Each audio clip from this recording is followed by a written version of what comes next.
Do. And we're live. Let's see. We got Tactical Fud here. Scotsman is here. Bobby Barlow is here.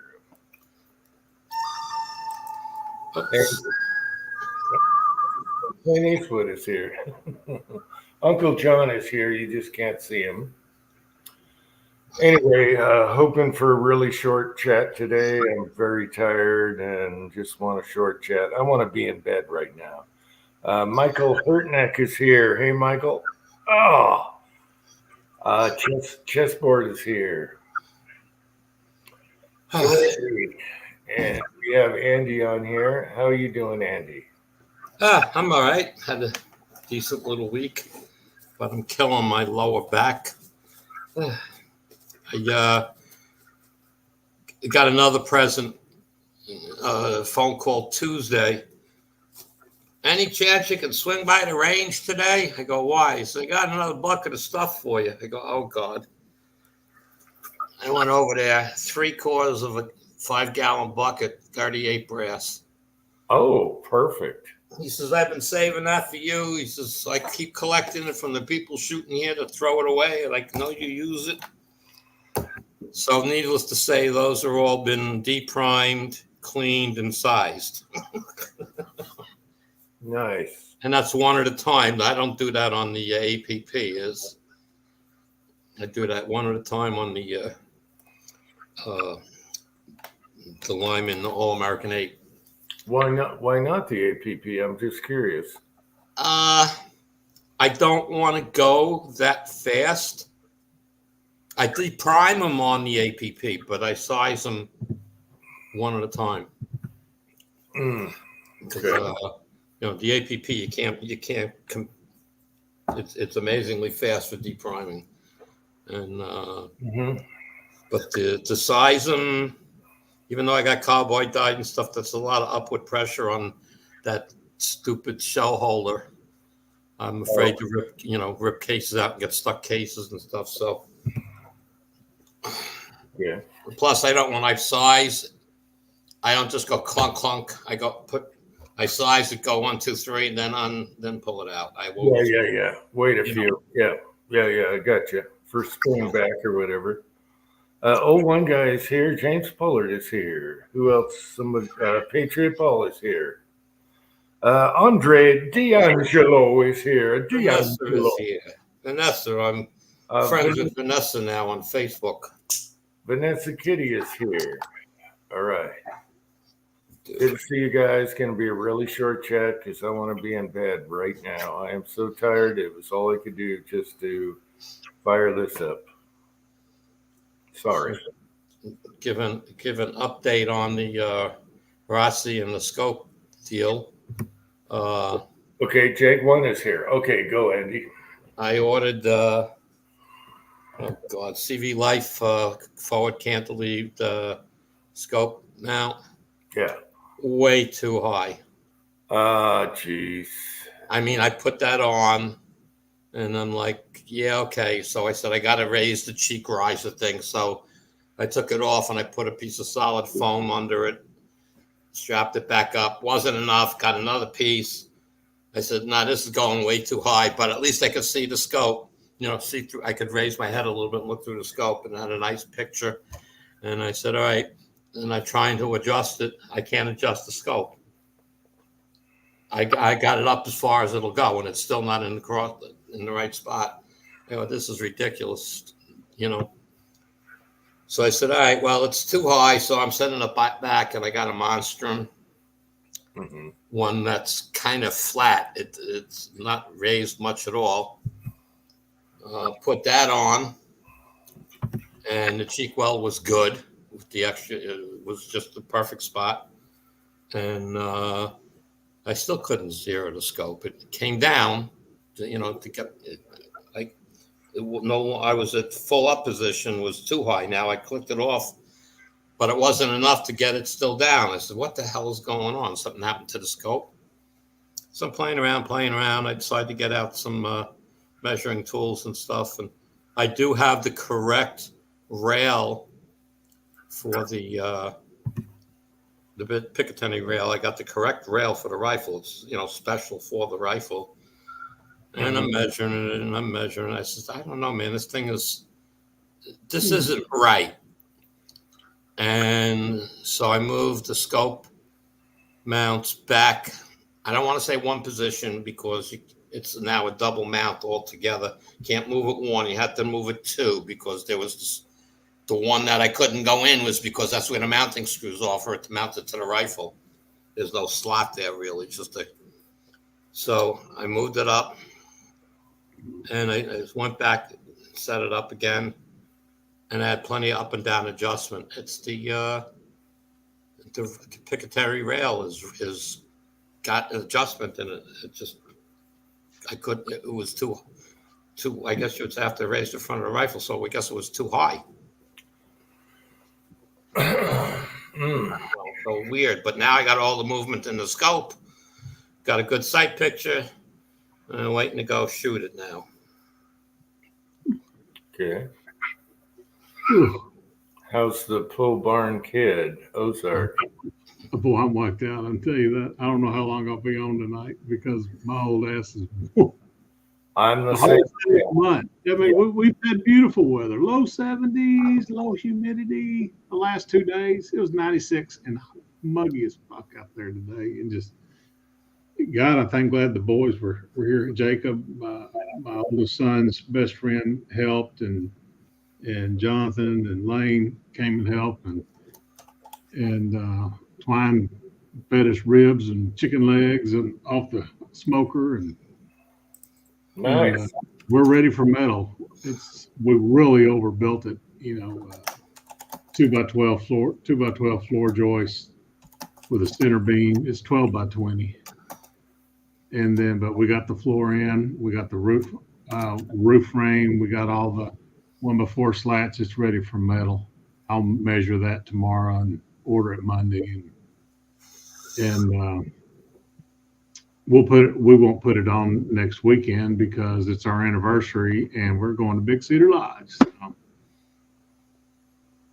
Happy anniversary. Yeah. I'm going to goof off. So, yeah, anniversary. And we're going with my youngest son and his wife. It is their first anniversary. So they're getting a cabin. We're getting a cabin. And we're going to go dink around Big Cedar Lodge. And I don't know if we'll go up to Branson or not. But Big Cedar Lodge is absolutely gorgeous. Cool. Hey, everybody in the side chat. Yeah, we need a pole barn outbuilding, whatever, but it's down the road. Well, I had rented a mini skid steer, one of the ones you stand behind, to auger the holes out with. But when I got there, whoever returned it had jacked up one of the tracks, and they didn't have a replacement. So they got the old 5-horse Honda 2-man, put one on your hip auger. And thank God the boys were here because it had thrown Twine out into the woods. It was me and her trying to do it. Yeah. And we've got so much stone and rock in the soil. The rock bar's got to work out today. Yeah, we got boulders everywhere, so you never know. I want to do like a 4-post thing where my truck and van is parked. That little cubby hole. But that's all solid rock under there. Pour you a slab and do anchor posts. Yeah. But you've seen the backyard. All the boulders there came out of the ground right there. And I have more poking through from erosion.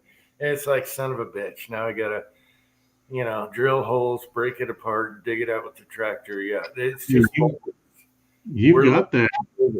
Yeah. I mean, you've got that backhoe on your tractor. You could dig you a footing and just do anchor posts. Yeah.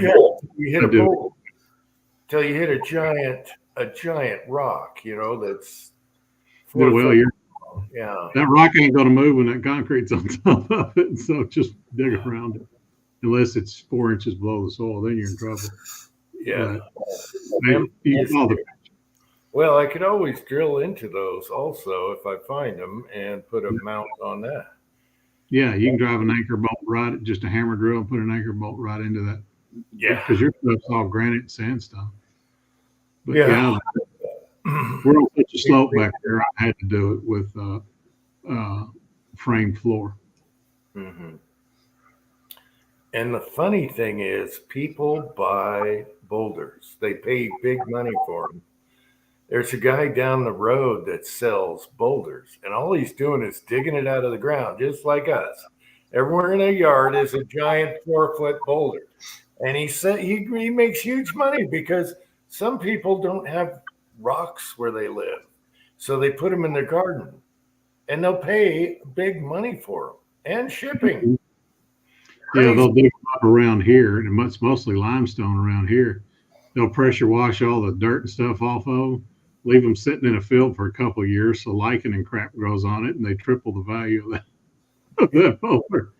But that diesel to lug that stuff around is not cheap anymore.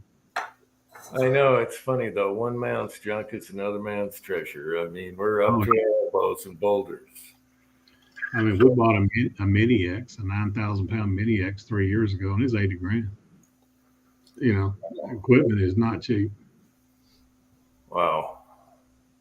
And in the used market, you don't know what you're going to get unless you know who you're buying from. Because there's a lot of people out there that don't maintain their equipment right. Yeah. And I sure wouldn't buy one from a rental store because that all gets abused. Yeah. Don't buy a rental car and don't buy rental equipment. Yeah. Because every rental car gets tested for Brodies. At least the ones I know.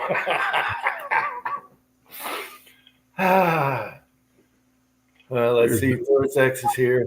MC is here. Gunswatter's here.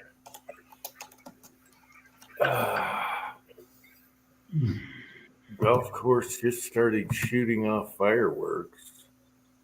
Some kind of party going on. Yeah, I don't know what is to celebrate.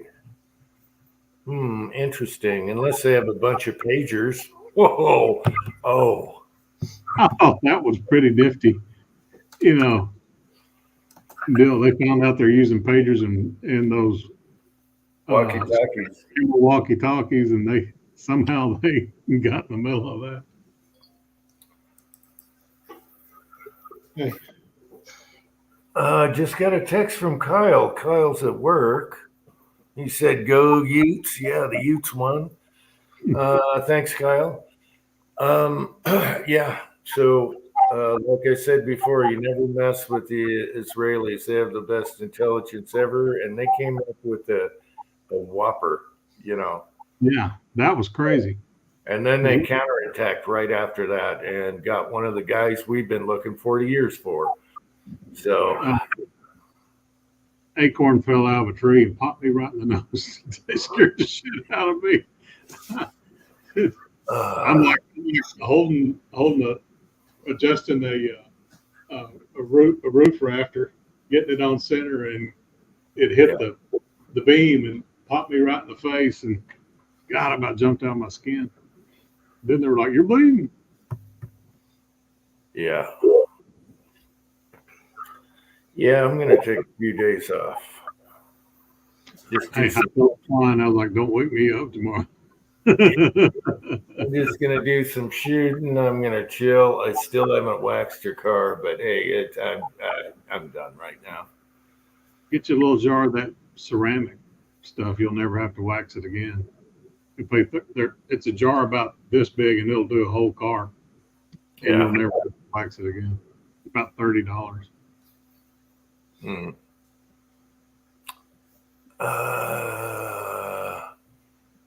PTN was those figures. Yeah, it's kind of surprising about the dogs, but maybe they weren't used to that explosive. I don't know. It was some kind of deal where it caused the rechargeable batteries to overheat, and it was the batteries that exploded. No, they had a charge. It's a powder about this big, a little capsule. Yeah. It's a certain powder explosive that's very compact and powerful. And hey, that was brilliant. They're calling it the Trojan horse of modern times, and that's what it was. As they say, fuck around and find out, right? They all went off at the same time, so you can imagine the trauma, the mental, everything they went through, because that'll mess with your mind. So brilliant on them. They have the best guys out there for James Bond crap. They've always been that way.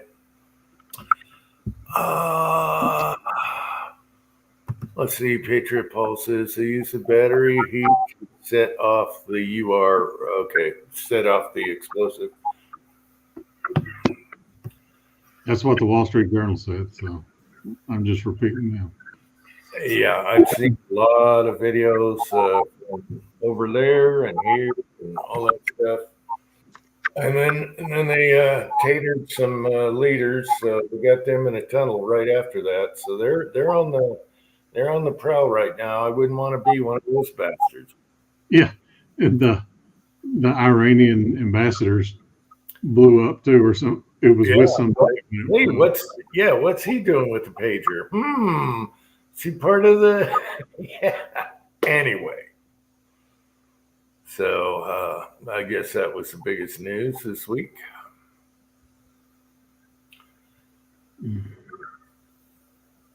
So let's see. Apparently, Vanessa, according to Wall Street Journal, they had been made in Hungary, and they had them like 6 or 8 weeks. Yeah, it bounces back and forth between like the walkie-talkies were old, obsolete Japan. It's several years old, not new.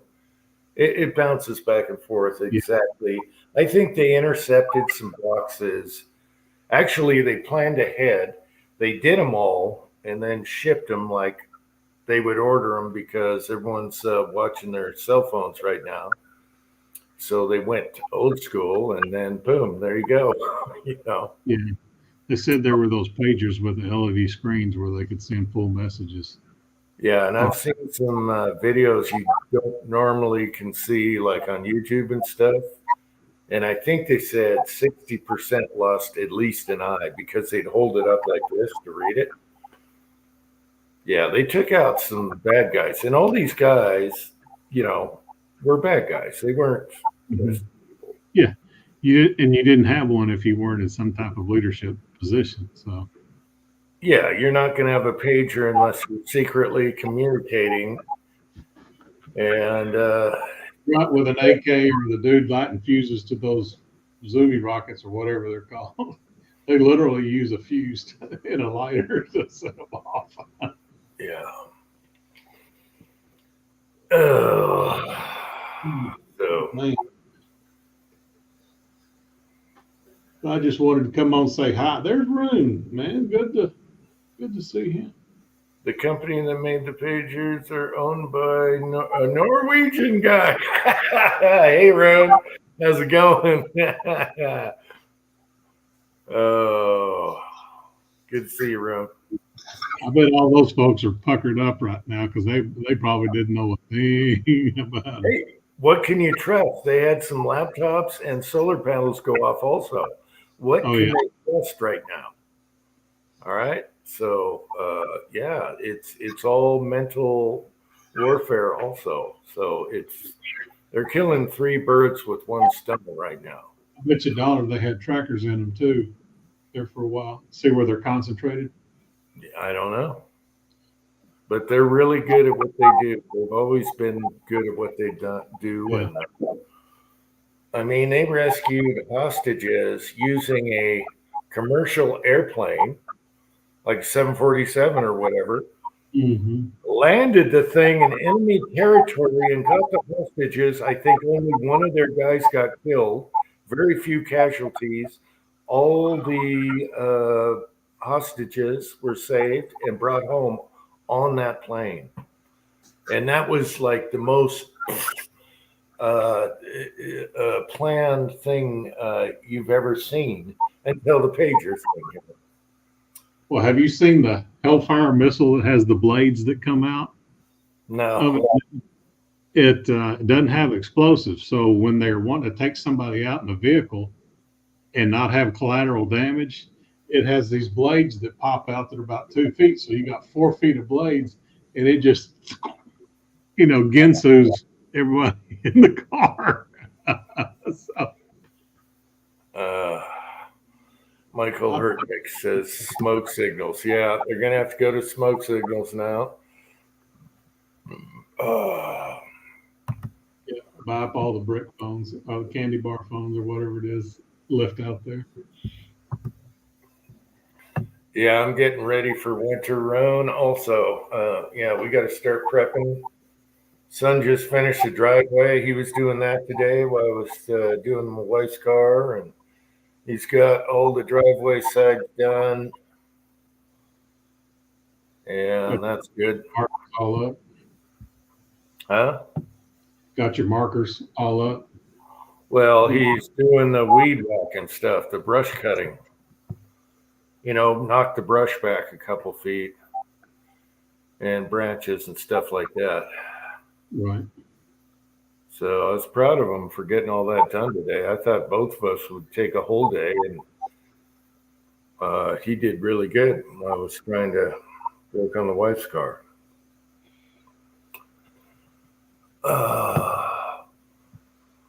Get the Volvo serviced. What? Dave's being so get the Volvo service. That's sweet. Does Roon have a Volvo? I don't know what they drive. I know he's got a motorcycle. I think it's a V-twin Honda. Yeah, he does. So there you go. He does have one. All right. I like the original Volvo wagon, the old one. What was it? Late 60s, early 70s? The old one? Oh, those are uber looking. Square bodies. What was that movie where they used all the mental patients to do advertisement? And they were like, well, they're ugly, but they're good. And it was this huge success. Hey. Little Rabbit is here. Hey, Tactical Rabbit. Saw a rabbit the other day in the backyard. Ryan and the girls are getting ready to make a road trip up to New York. They're going to road trip it up to Maker's Camp, just south of Albany. So we might actually get those Daisy bullets up to CW that way.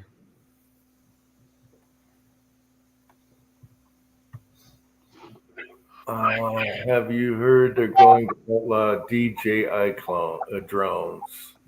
What's a DJI clone? Like personal clone drones? DJI drone.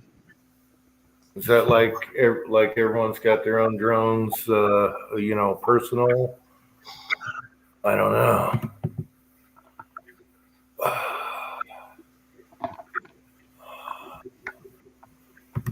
Well, Roon has a diesel. He can always run on biodiesel if stuff goes bad, as long as it's filtered good.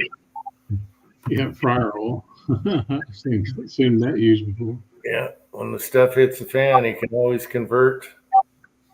You got to do a little few tweaks, and it'll run great, not foul up anything. Quadcopter you can buy. I don't get the drone thingy. Okay. Time for a ciggy. I just wanted to hop on and say hi. I'm going to go soak in the hot tub. I want to and then yeah. All right. Thanks for coming on, Ozark. The pole barn's looking great. You went fast. Yeah, we knocked it out. Twine and I still got to nail down all the deck boards. We just nailed the ends today to get coverage on there quick so we could get the roof on. So we're doing all the bam, bam, bamming tomorrow. Yep.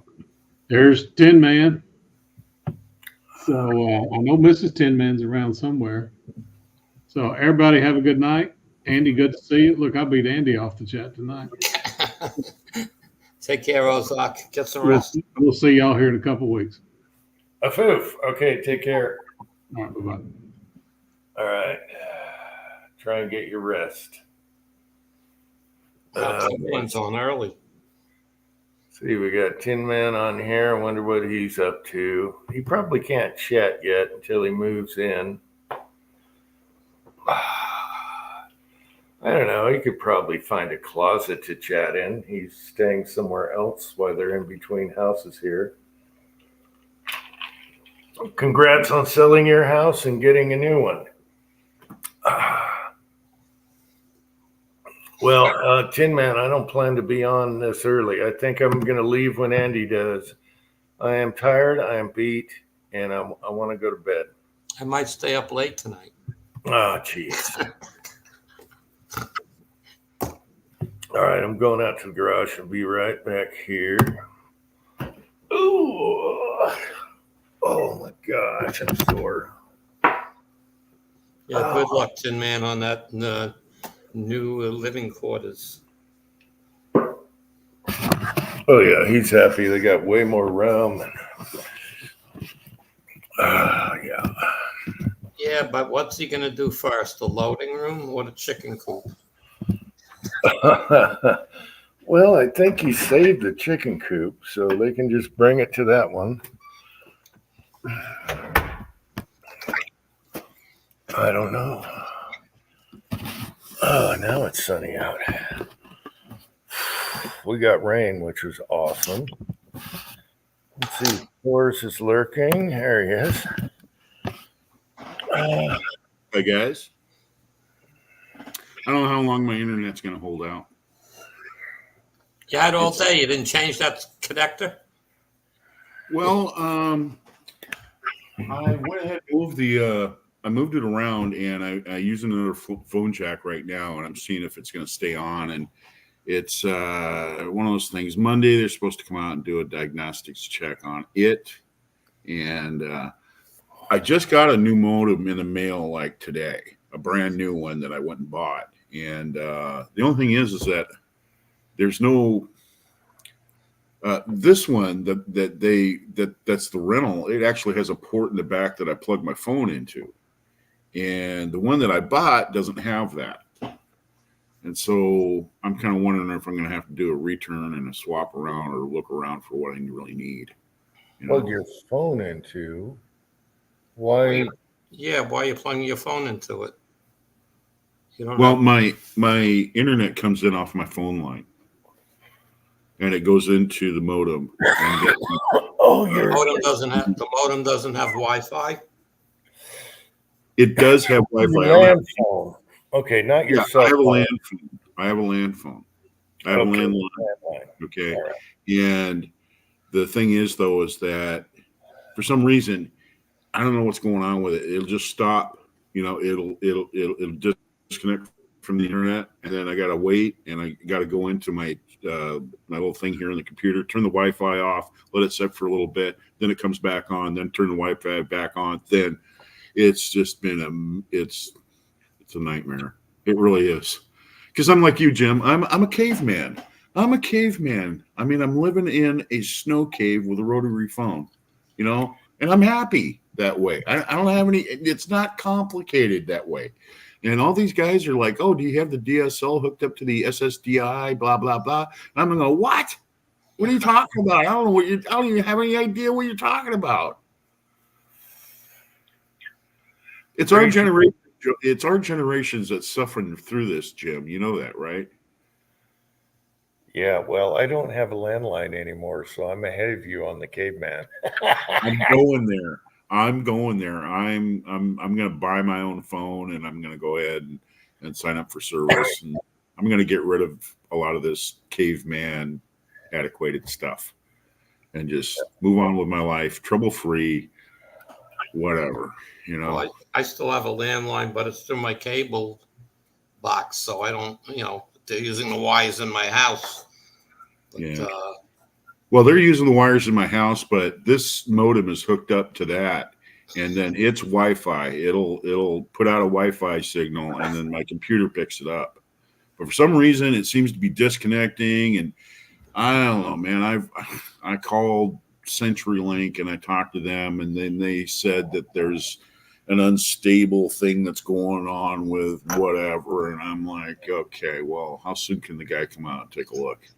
You know, and I'll let him in the house and let him check out the box, and if the box is working okay, then what else could be wrong? I mean, it can't be my computer. I mean, my computer's not turning around telling it, oh, by the way, we need to disconnect now. Why would it do that? You know what I mean? Yeah. Like I said, that modem has got to be at least 15 years old. I mean, at least 15 years old. So it's old and antiquated. We'll see what they do. The guy's supposed to bring a new modem. I have a modem that I bought, but I haven't really figured out how to hook it up because I don't know what to do with my phone. well, they'll just let them do their box. That's all. They're going to replace it. Yep. If you have a cell Wi-Fi phone. is set for your cell phone and everything else to be in business. Yeah. Like I said, I don't even have a cell phone. Oh, okay. Oh, okay. You don't have a cell phone. That's why you got a landline then. Okay. Right. Yeah. So, like I said, I'm buying a cell phone here probably next month. I've been looking at them. I don't want to spend $1 million on one, but it just seems to me it's so much easier to have a cell phone nowadays when you go to, record like you, for instance, you make your videos and stuff like that. You use your phone. I mean, it's just got more versatility to it. Preacher's here. He's popping in and out. He's busy, but he's Harold. getting deaf. Preacher, I had a pager on the other day. That's why my hair's messed up. All right. It'd be a good video. Yeah. It'd be a good video if Preacher was to visit you someday and you guys break out the smoker and make a smoked brisket and all that. That would just be awesome. I mean, you put up all he doesn't stay long enough to do a brisket. Offer an overnighter, and just say, hey, He's out sightseeing and stuff. I don't think he stays long enough for a brisket. Plus, after I drive him crazy, he can only take a few minutes. Yeah, that's pretty cool. I like Harold. Harold's a good guy. He's a good guy, and he's a realist. He is a preacher that is a realist. I like that. I like that. I'd like to talk to him about a few things. Yeah, about a few things going on lately. Yeah. Speaking of having things going on, I showed the guys the other day. I have been doing some casting for rifle, and that the 314-299. This is actually for the 303 Brit. Okay. That's powder coated and lubricated and gas checked. So I could probably say I've done just about everything that I can to that to make sure that it's, not going to lead my barrel. And what I've done is I also have the NOE mold for this. And this is the 311-291, which is the 173 grain. And it's done the same way. I powder coated them, sized them, lubricated them, gas checked them, the whole bit. I ended up having to do this on my old RCBS, one at a time lubricizer. And man, those stars that I've got, I am so spoiled. I am so spoiled with those stars. I'm telling you, those things go so fast. I mean, just like boom, boom, boom, boom, boom, man. And you just keeps knocking them through, man. It's awesome. Get an automatic bullet feeder for that APP, and you'll be able to do the same thing. You print it off and find one on Thingiverse, and you buy all the parts, get a speed control for it, and after that, Tin Man would print them one up. Yeah, and they work great, man. I'm telling you what. I have one on. It sounds stupid. I was getting ready to do all those 9mm, and the thing's sitting right there on the stand. All I got to do is change the plate inside and plug the tube into the APP. And I said, I'm just going to use the old 4-tube shaker. It was quick and easy. I'll tell you what. Once the bullets cool after I'm casting and they're cool, and I've got them in a little cake pan, I just take the cake pan, go over there, and just dump them into the top of the collector, and then turn the collector on, and then it loads all the tubes that the feed tube for the little carriage thing, and then that's it. You go, man, and when they come out, they're done. I mean, they're ready to shoot. And I put a coating on there of Rooster Jacket, but it's just so quick. I know a lot of guys, they powder coat. If I didn't have all that equipment, I would powder coat too, because it gives that layer of protection. And I see the reason why people do it. But with my stars, I just can't beat the speed, man. I can do 1,000 rounds in 40 minutes. Done. That's like, I got done casting them. They cooled down. 40 minutes later, they're done. They're in a box. They're ready to shoot. I mean, there's no nothing. So if you would cast in zinc, you wouldn't only have to size them. You wouldn't have to lube them or gas check them either. Yeah. The thing is, though, I've got 3 tons of wheel weight material out in the garage, and it's all wheel weight. And I have some, like super hard and stuff like that. But, that's the reason why I wanted to get with you, Andy, and see if I can get some tin from you. I'll pay you for it, pay you the shipping and all that stuff. Don't worry about that side of it. It's just you have some zinc. You find any zinc wheel weights, I'll take that. I don't even have any. I don't have any raw wheel weights anymore. Oh, okay. I mean, I've already melted those down and made ingots out of them. I don't have any zinc left. I don't have any. Well, when you run into your next 5-gallon jug of wheel weights, you'll have plenty of zinc. Oh, it looks like you locked up. Pennies are zinc now. You can just take a bunch of pennies, probably the same price. Nah, it's still a penny. Yeah.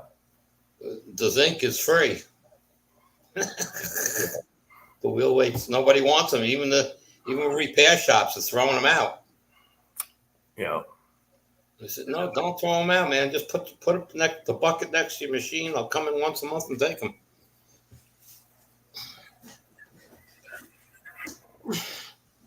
But I'm enjoying the zinc. Okay, the downside of zinc is I can't use like an 8-cavity mold, okay, or a 6-cavity mold. Got to go with the 2 cavities. A good 3-cavity. That's it. Okay. Yeah.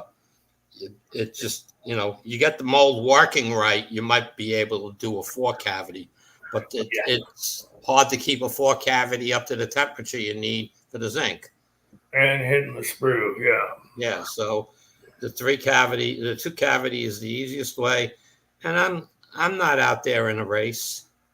I'll go out there for 2 hours and I'll make up 300 bullets or so.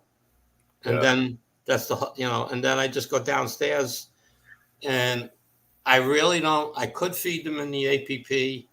I can feed them nose down, but zinc is a little harder to size, so you can't really go as fast. So it takes a little, so I put them in like you, one at a time. I just drop them in, take the feeder off, and just drop them in one at a time and go. Yeah. But I also lube them first. I spray them with the lanolin and alcohol, first, and it just makes it a whole lot easier.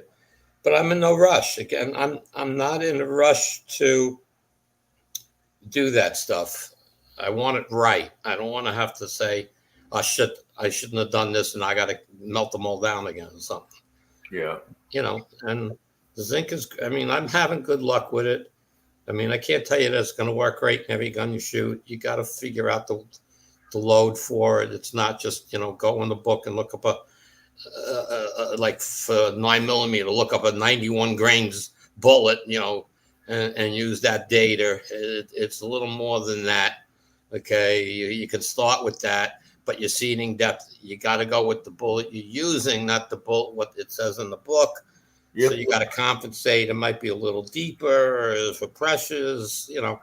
Volume. So that's where that program works out great. Quick load. Quick loads, okay, because you pick the bullet and then you change the dimensions. Yeah. And then and the program automatically knows how much you made it deeper, and it's calculating the pressures based off of everything. It knows the empty space in the brass, so you can get a lot closer. And I'm not really making any what I would call hot loads with zinc, okay. Although I did do a couple in the 357 with the zinc, the semi wad cutter.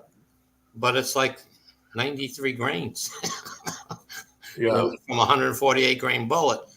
And I'm in that like 8.5, that 9 grain level of unique.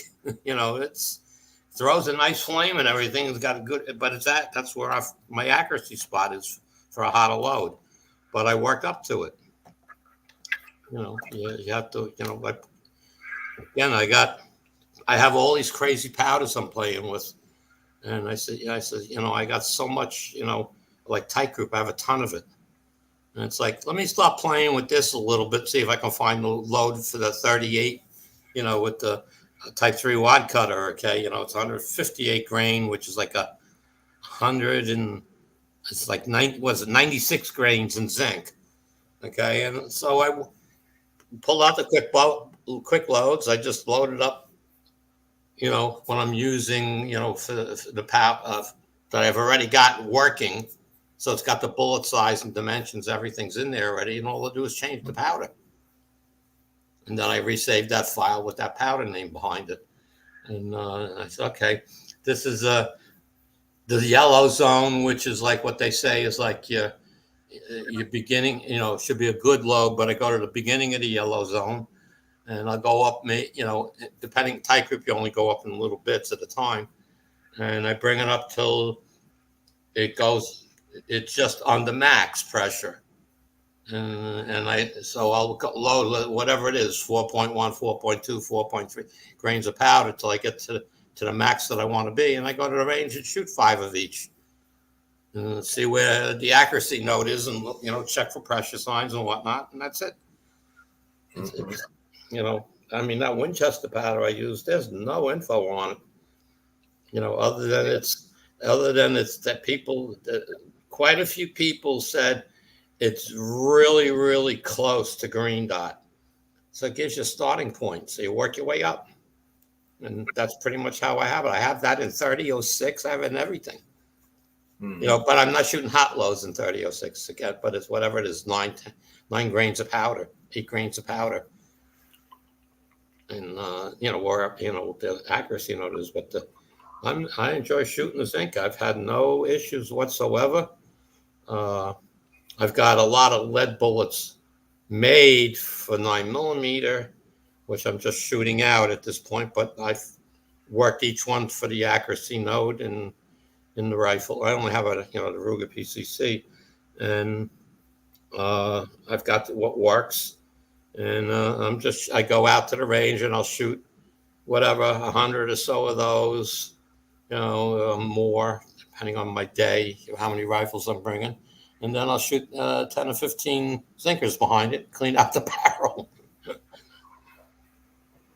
I go home and wipe the barrel down. It's just a wet patch to get the soot out of it more than anything. And, you know, you look down the barrel, it's shiny as can be. It's okay, next. That's good. I like easy cleaning. Well, again, when you eventually get a box from me, and I send you a few different calibers, and you start loading up for them, you're gonna love them, because 100 yards is about a maximum accuracy point, and you'll develop a load. Anything past that, they're light, and if the wind's blowing, you know, you're going to be all over the place. But you're not really shooting that, so you're shooting 100 yards.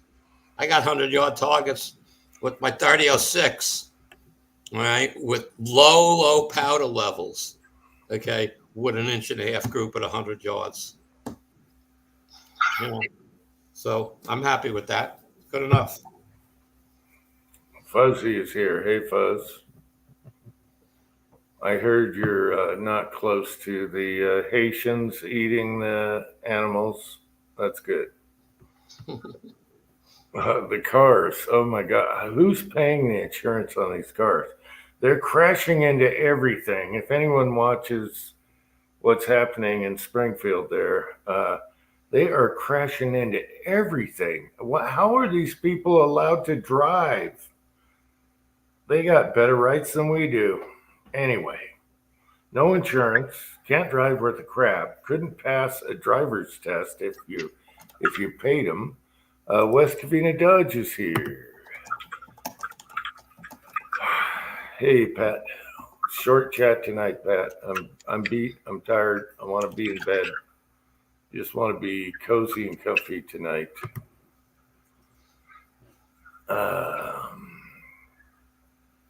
How long do you stay on, Andy? Like 15 more minutes? No, I mean, I usually try to get to 9:30. It depends on how tired I feel. 9:30, 7:30 here. Okay. So it's 8:45 here now, so like another 45 minutes. Okay. No, I don't know if I can make it that long, but we'll try. if not, You got 26 on here lurking. I'm just beat. I'm sorry, people. I'm just beat. Beater than most times. So, yeah. I'm going to sleep good tonight. I just checked again. 159.99. Huh? for quick loads. Oh. Well, there's that other one too, but it's not as good. And It you works, but it doesn't have as many powders, and it doesn't have as many brands of bullets. But you can work with it. yeah. You know, it's usable. You know, And quick loads isn't 100%. You got to know how to read everything on quick loads. There's some tricky spots sometimes. So you got to. well, what I've come up with in general on quick loads, because I'm not the guru on powders and whatnot. So what I've learned about quick loads is you've really got to check the bullet dimensions yourself. Okay.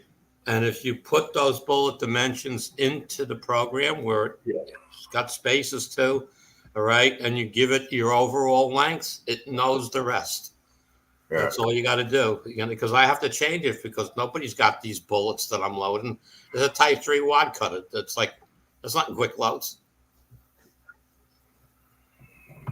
So it's I just pick a 158 grain, wad cutter per se that might be out there, and or even a semi wad cutter. All right, I pick that weight, and then and you don't have to be exact. If it's 148, you can pick 148, and you just change everything. But I have to change the weight. So you just put dimensions of the bullet in, you know where you're going to seat it to, so you have overall length, and it calculates everything for you. You just really got to change the bullet info. Yeah. It's just that if you use a lead bullet, okay, it knows you're using a lead bullet, so it's more automatically different. So you want to try to pick a jacketed bullet close to the weight, and then put the information in on the zinc, bullet dimensions and stuff, and then you'll get, I'm pretty sure you getting accurate readings. And again, I'm not looking for max load, so I'm always near the edge of pressure. I watch the pressure numbers all the time on that. So here's a question for you.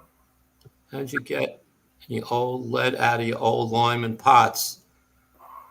You mean the old Lyman cast iron pots? All I did was use the torch, Torch, heat them, and wire and heat it, and then pick it up and slam it down on the bench a little bit. yeah. All right, and then use the wire wheel. And believe me, that if the little tiny bits of residue that are on the wall are not going to affect you. I mean, if it's a piece of sludge, yeah, I mean, but little spots on the sidewall and stuff, Yeah. that won't cause any sludge in your zinc. I mean, you got to have a lot of lead. You got to have, a lot more lead than that. And once you go get the zinc through it, the lead will be gone. Yeah. But my pots, surprisingly, every pot that I bought had no lead in them. They were rusty. Okay, so I think I have one new one that had lead in it that I got, and it had some lead on the bottom. I plugged it in to see if it worked. It was working.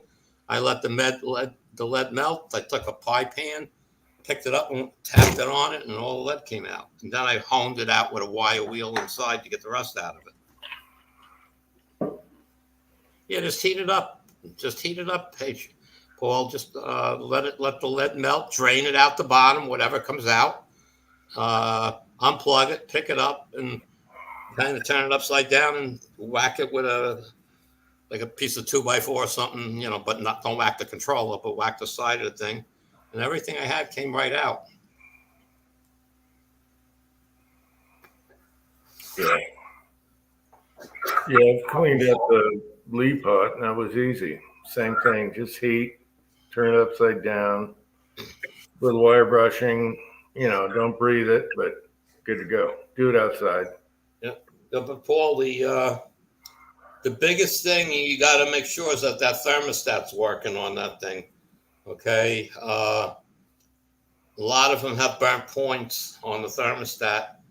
There are thermostats out there you can buy, but what I've done on all of mine, I did I have a PID controller. So all of the ones that I have that I kept for myself, and I just have the thermostat jump it out and use, because I'm sitting, I mean, everybody has their own thing. I sit at 880 degrees with my PID controller, and you can only do maybe a third of the pot down before it doesn't want, you got to fill it up again. You don't get enough pouring out. So you got to, constantly reloading that pot with more zinc. So I keep another pot on the side on a turkey burner with zinc in it. And when I fire up the Lyman pot or the Seiko pot, whichever, to start melting the zinc, then I turn on the turkey fryer, and not super high, just enough to get it melted.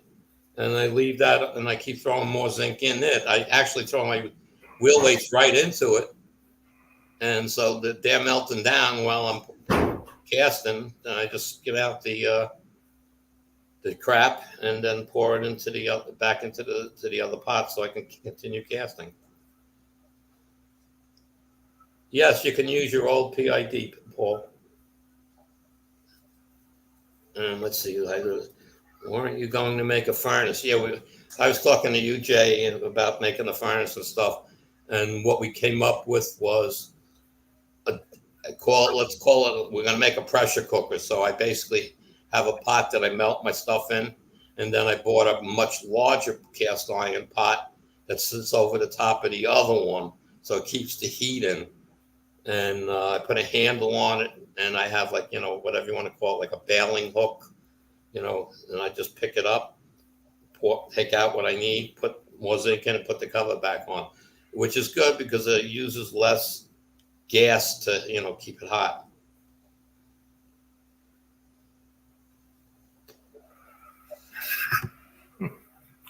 Yeah, but your thermostat might be working fine, Paul, but what happens is you're going to have to, at least have a thermometer in it. I don't have a digital thermometer, but, you got to be in that 850 mark, and I have 850 to me is a little bit too cold for the way I like it to pour. So I'm up in that 890 mark, and I think the pot's only good for about 910. So Good night, Michael Hurtneck. Oh.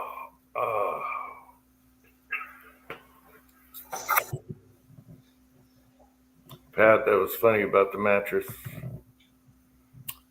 Let's see, Tread's here.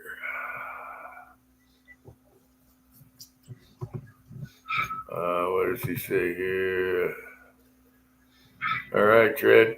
Take care, buddy.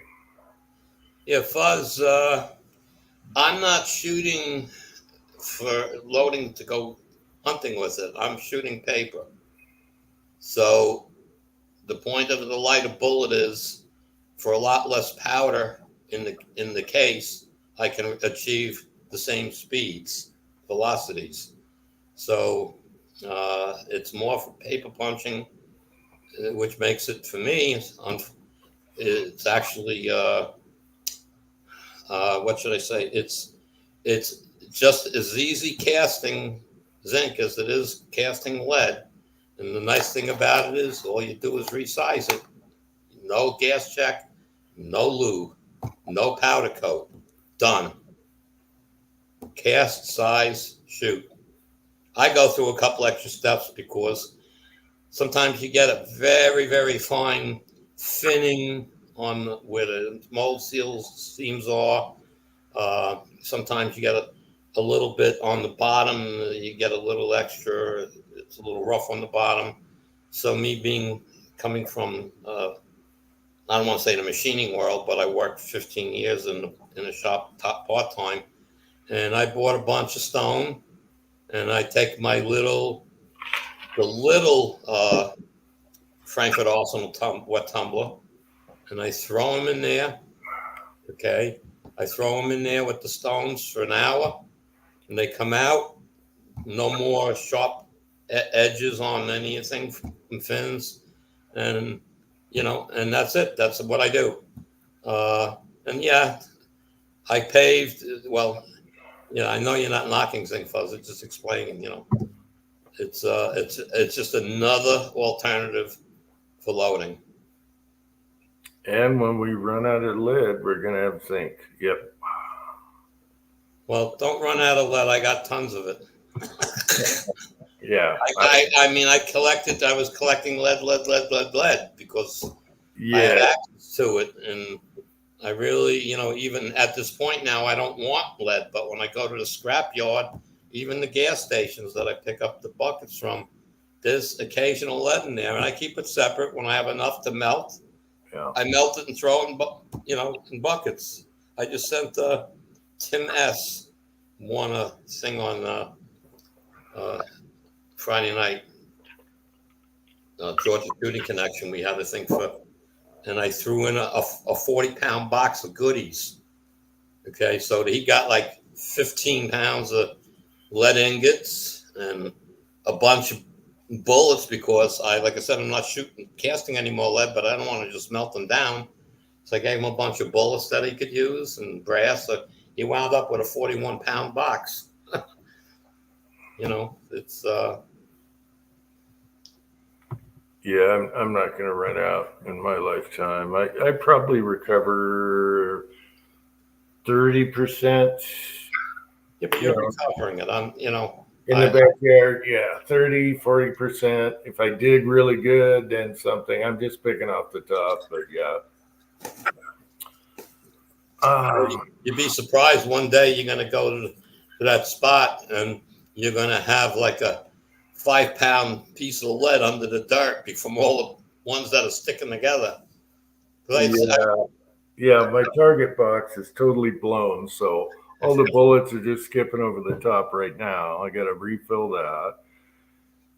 I don't know. I can get really conservative about it, but I'm pretty lazy. Just pick up what's on the ground.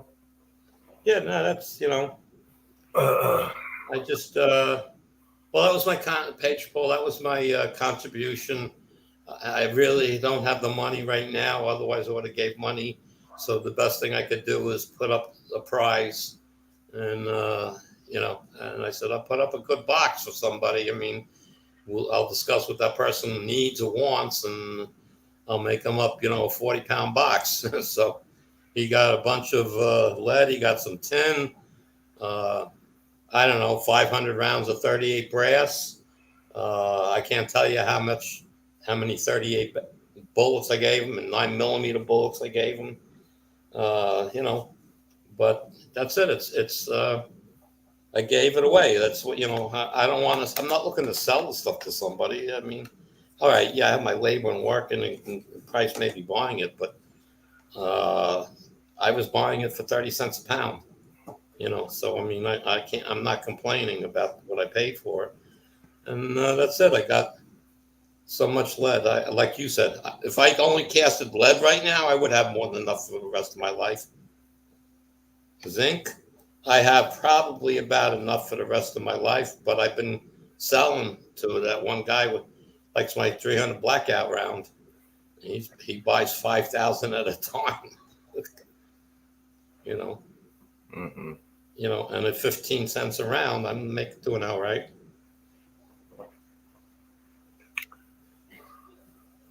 But he's not buying as much as he used to.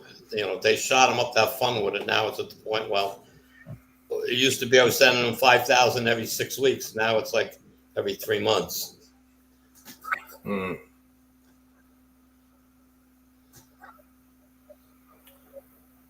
Fuzzy says he hopes Pat was able to get himself one of those Swifties.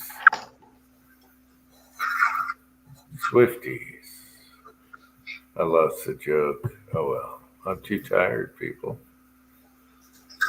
Well, Patriot Paul, I guess the beginning of my zinc was watching what's Elvis. Okay, when he first started doing it, I saw his first couple of videos, and I found it interesting.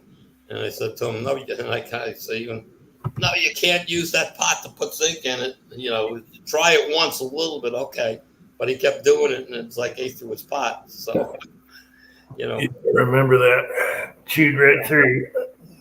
But I knew better, and I already went out trying to find a couple of pots that work, and so it's okay. I said, let me get one of these. I got the right price on the first one, and it was nothing to rebuild it and clean it up and paint it and whatnot. And then there was, because I was in on the stuff on eBay, I kept getting emails of another one up for sale, and so I wound up with 2 more. One went to Willie, and one went to Viejo. And recently, I got 2 more. No, I never used a respirator when I worked with the lead. I was melting it down outside. Okay, so I wasn't having an issue. I always had a fan blowing the smoke on top of it. As far as casting with it, there is almost nothing when you're casting, different temperatures. Okay, and I'm tested for lead anyway because where I work, we work with lead a lot, so I'm tested. I can't tell you, every 6 months they do a test, and I don't know the number. He says my number is really low, so not to worry. Mr. Rooster in the background, yeah. Well, yeah, the same thing. Elvis Ammo with the powder coating. I think I got into it because of him. I know I did, and then I did my own playing around and whatnot, and and I had some of those colors that wouldn't work well, and that's why I bought the electrostatic gun, and that solved that issue. Okay, and then then I developed more of my own method of doing it, and it worked great. I enjoyed the powder coating and stuff, but it took a lot of time. See, like Slozak says, he's got enough lead to last him a lifetime, and Jim has enough to last. Jim, when I cast, I do a couple of thousand of one bullet. Yeah. Okay, I'm shooting that much. Mm-hmm. This season, not so much this year. It was a very hot summer, so I really didn't go to the range much. But I easily shoot 9mm, 4,000 rounds. And I'm not, I just recycle from the backyard. there you go. I got tons of these. But I mean, So I would do a video and show what I have loaded type thing, but I really don't need people to know that. I mean, I really have a lot of ammo loaded, and it's only because I don't. Every time I go to the range and I shoot, that same brass gets redone and to the point they're ready to load. When I get about a couple hundred rounds of something shot already, then I start reloading, and they go on the back of the pile. They get a date on the box, and because I load even 300 blackout, it's 100 at a time, and they're in boxes, standing upright, stuff like that. They got the boxes deep. Same with 30-06. And again, I'm loading for a bolt and an AR in 300 blackout and 223. So I do a lot of shooting. I do a lot of loading. Right? So they leaded roof quarter panel, and they got blood tested each month. Yeah. Well, I don't. It's like every 3 months or something. I forget what it is. The guy just comes in. They do a prick test on your finger, and done. Well, think about all the guys that use lead instead of bongo. Oh yeah. And they're shaving it. They're sanding it. They're shaving it and sanding it. And there's still a lot of guys that lasted a long time. They're in their late 70s. And they were in that stuff every day, melting it right there in the car, all that. Yeah. They lasted a long time. Got to be careful, though.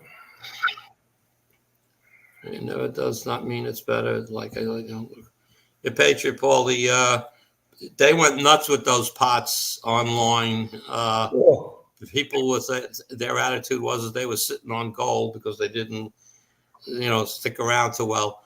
A lot of those guys never sold them at that $200 price plus shipping. Okay, I've offered. I said to them, "Look, I'll give you $1.25, including the shipping. That's it." Nope, you're crazy. I said, "No, I'm not. I've bought a bunch of them already at that price. So why should I pay you more?" Leon, you want inside? Come on, bud. Come here. Come on. You want to go inside? That's a good boy. Good boy. Good boy. Hey, Hobbies. Hobbies is here. Hey, Hobbies. Does that mean newer? Does not mean it's better. Yep.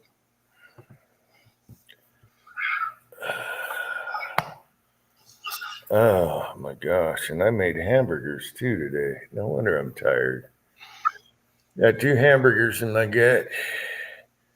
I just want to lay in bed and go on the iPad. Yeah. That sounds so good right now. Soon. It's cooling off. Tell you what, it's cooling off. Winter is coming, so no more heat waves to worry about. Nice and cool at night. Sunny during the day. Not too hot, so I should be shooting. But no, I'm working on crap. Getting ready. Yeah, Paul, I got 2 pots this year. I don't want to say 6 months ago, maybe. One right after the other. Some girl had one advertised at a very high price. And I said to her, looking at your pictures and stuff, I have no idea if it works. I said, it's really, doesn't look so great and whatnot. And I said, I give you $75 for the thing shipped.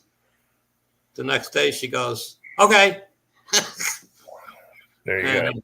And I got it, and it actually worked. So I was quite, happy about that. And all, so that part of it is good. But see, I restore it. I take the whole thing apart. I replace all the wires inside with new wires because I don't know how heavy it was used. And bring it and sandblast it down, and then I paint everything back up. I mean, I make it look new again. So, you know, it's to me, it's something to do. But now I have 2 spares, and that was all I was worried about. I just haven't worked on them yet. Maybe over this winter.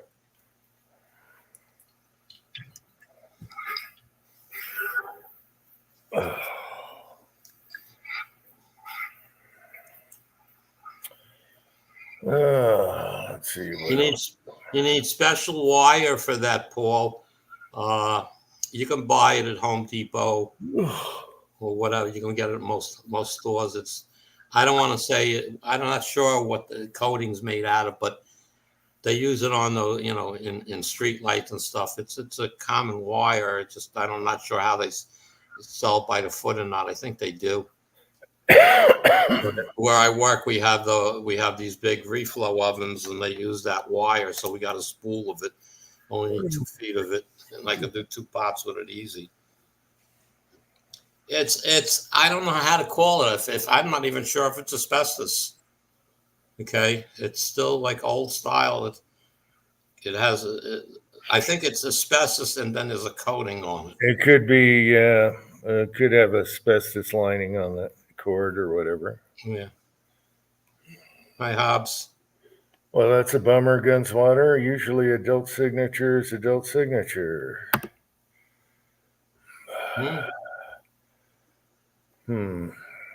Interesting.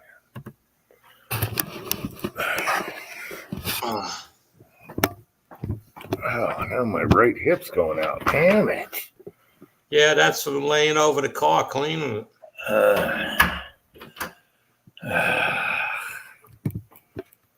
Oh my gosh.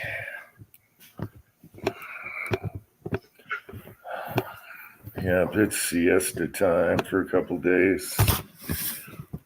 At least the weekend.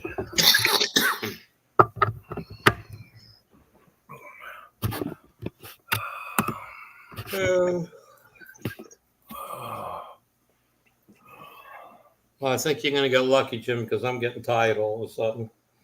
Yeah, I've been tired in a lot of chats, but I'm really tired tonight. Didn't even want to do it, but it's kind of lame saying no chat tonight when I can come on for 15 minutes and talk for a second. I don't know if anyone cares or what. Well, we got 27 on here, so.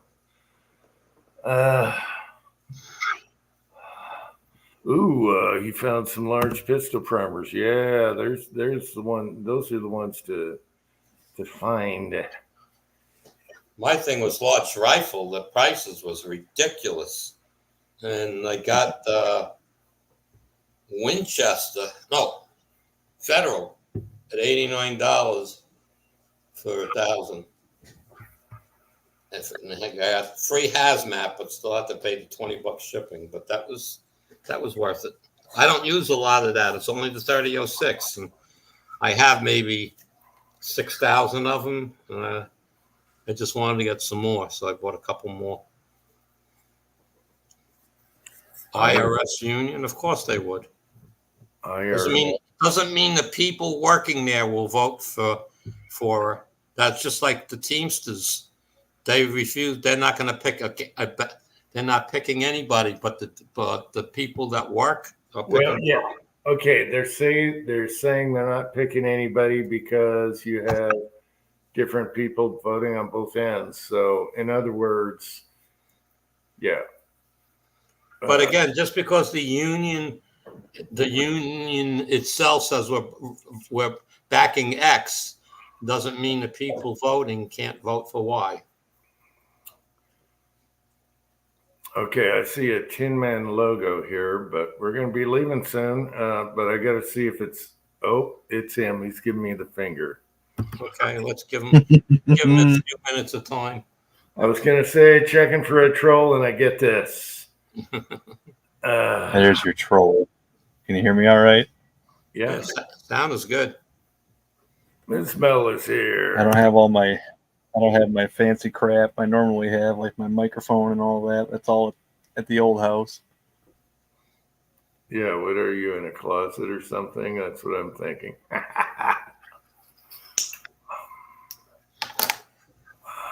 I'm lagging.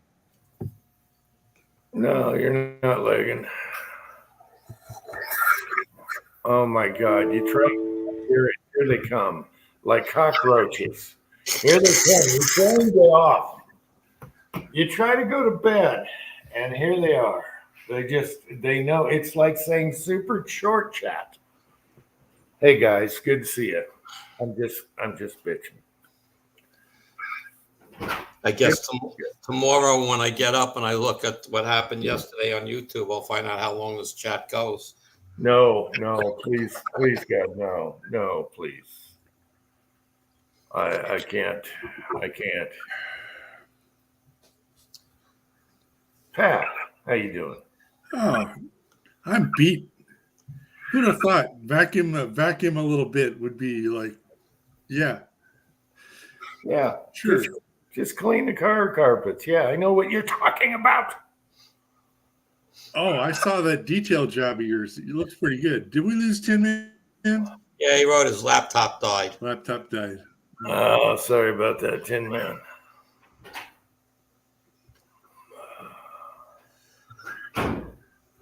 Okay. So yeah, it turned into a simple project to cluster. I know it looked good. I mean, it looked too good. Now, hang on, son. I got to talk to son for a minute. Okay. Anyway. Andy, what's Yes, happening? Not a hell of a lot. This week got a phone call from one of the range guys. Can you come to the range tonight after work? I go after. He says, yeah, I got something for you. So, okay, great. 3/4 of a 5-gallon bucket filled with 38 brass. Oh, cool. Last week it was a full bucket of 9mm. So. How do you get on there? So I've been working on that, and I got the scope BS mounting on the Rossi figured out. So that looks good. Now I'm waiting to go shoot it. But it's been windy here all week, so it's not a good day for shooting all week. The last 3 days have been the first couple of days under 100 degrees in like a month. It's really nice. Mrs. Tin Man is here. Are you tucking in the fitted sheet, Mrs. Tin Man? My laptop keeps dying even though it's plugged in. The battery was dead, but as soon as I fired up Streamyard, it was sucking out more than it was putting in. We'll see how long the phone lasts. Mrs. Tin Man, in a text, Tin Man said he touched something the other day. Was that true? Okay.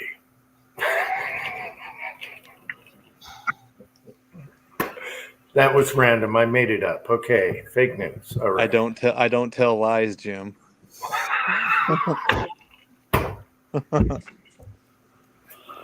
I don't know why I brought that up. I shouldn't have, but whatever. It's fake news.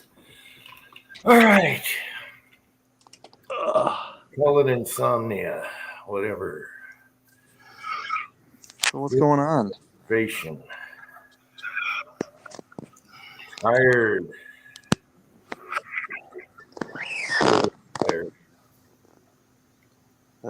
Me too. I moved my fridge and my stove and my deep freezer and my washer today. Ooh, yeah. You know, moving is the funnest. Yeah. That stuff was all in the basement, right? Yeah. The fridge and the stove were upstairs. Yeah. Okay. But the deep freezer and the washer, we moved those from the basement up to the garage. We'll get those wherever they need to go. Probably tomorrow or Monday.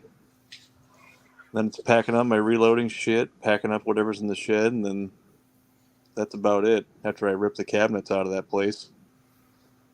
Yeah, you got to save cabinets for sure. Absolutely. They're only 4 years old.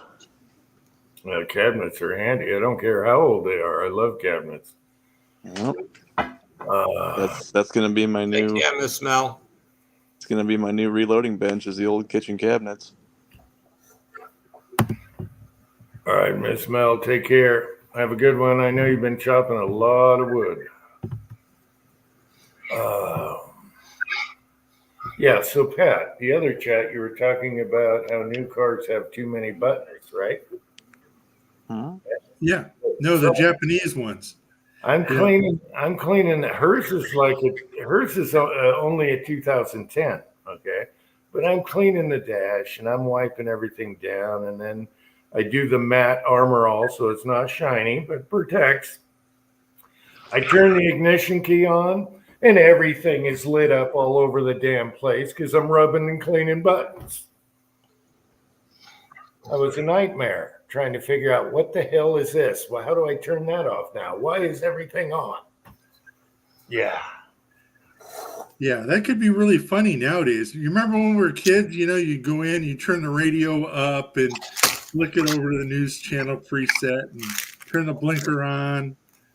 Yeah, just a couple of things. Nowadays, geez. Yeah. Yeah, you wipe down your car and everything is crazy. Yeah.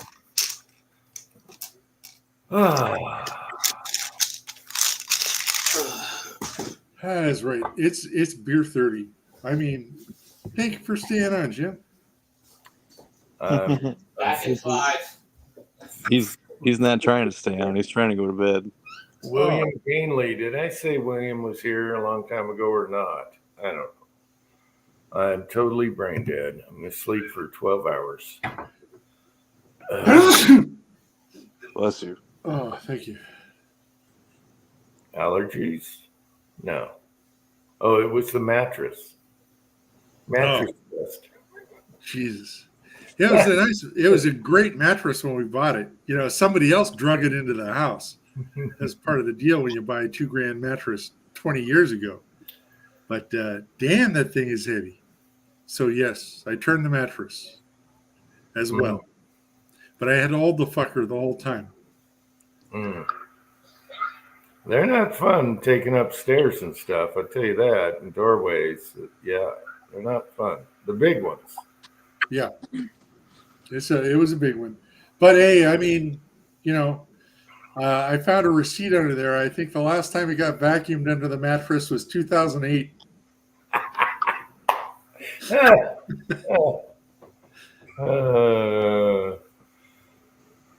Let's see. Oddball Stuff is here. Hey, I haven't seen you in a while. You're probably really busy right now. I'm looking at Uncle Jim's mountain right now. Oh, you're doing a drive-by. All right. Yeah, I bet you're real busy. And I'm real busy. I'm sorry I haven't had you over. I can't get you up. Yeah, he's doing a drive-by. He must have visited his dad or something. I don't know. How can he see it right now? Isn't it dark out? Well, sunset. Okay, all right. Rellis is here. Rellis. Wow. Hey, this chat's really picking up. Rellis changed his name. Now it's longer. Oh my gosh. That's a sentence. Yeah, chat's picking up, Jim. You ain't going nowhere yet. No, yeah, this is how it always happens. Super short chat. Look, just get comfy. That's a recliner, right? You're going to find me like, I can't recline it because I'll bump into the screen here. I got to push it for it. I wish I could. I'm in a recliner. I don't snore. I promise. I don't snore. I'm pretty sure we have video of you snoring. Oh, I hear that from the little woman all the time. She doesn't snore. No, it's like the Three Stooges when she snores. Yeah. Well, my wife's like, oh, yeah? Oh, she's probably listening right now. I'm going to get my ass kicked. Record, engage. That's my wife. You don't snore, do you? Oh, no. I've been told if an image of me ever gets on the fucking internet, You know, yeah, you're gonna get it.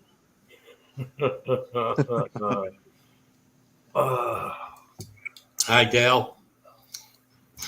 Oh my gosh. If we're still going to be rolling, I got to go upstairs and refill. Nope, I just took my pills, having a smoke, and I'm out of here. Oh, lucky you, you bastard. Well, I told you, I'm 30 or so.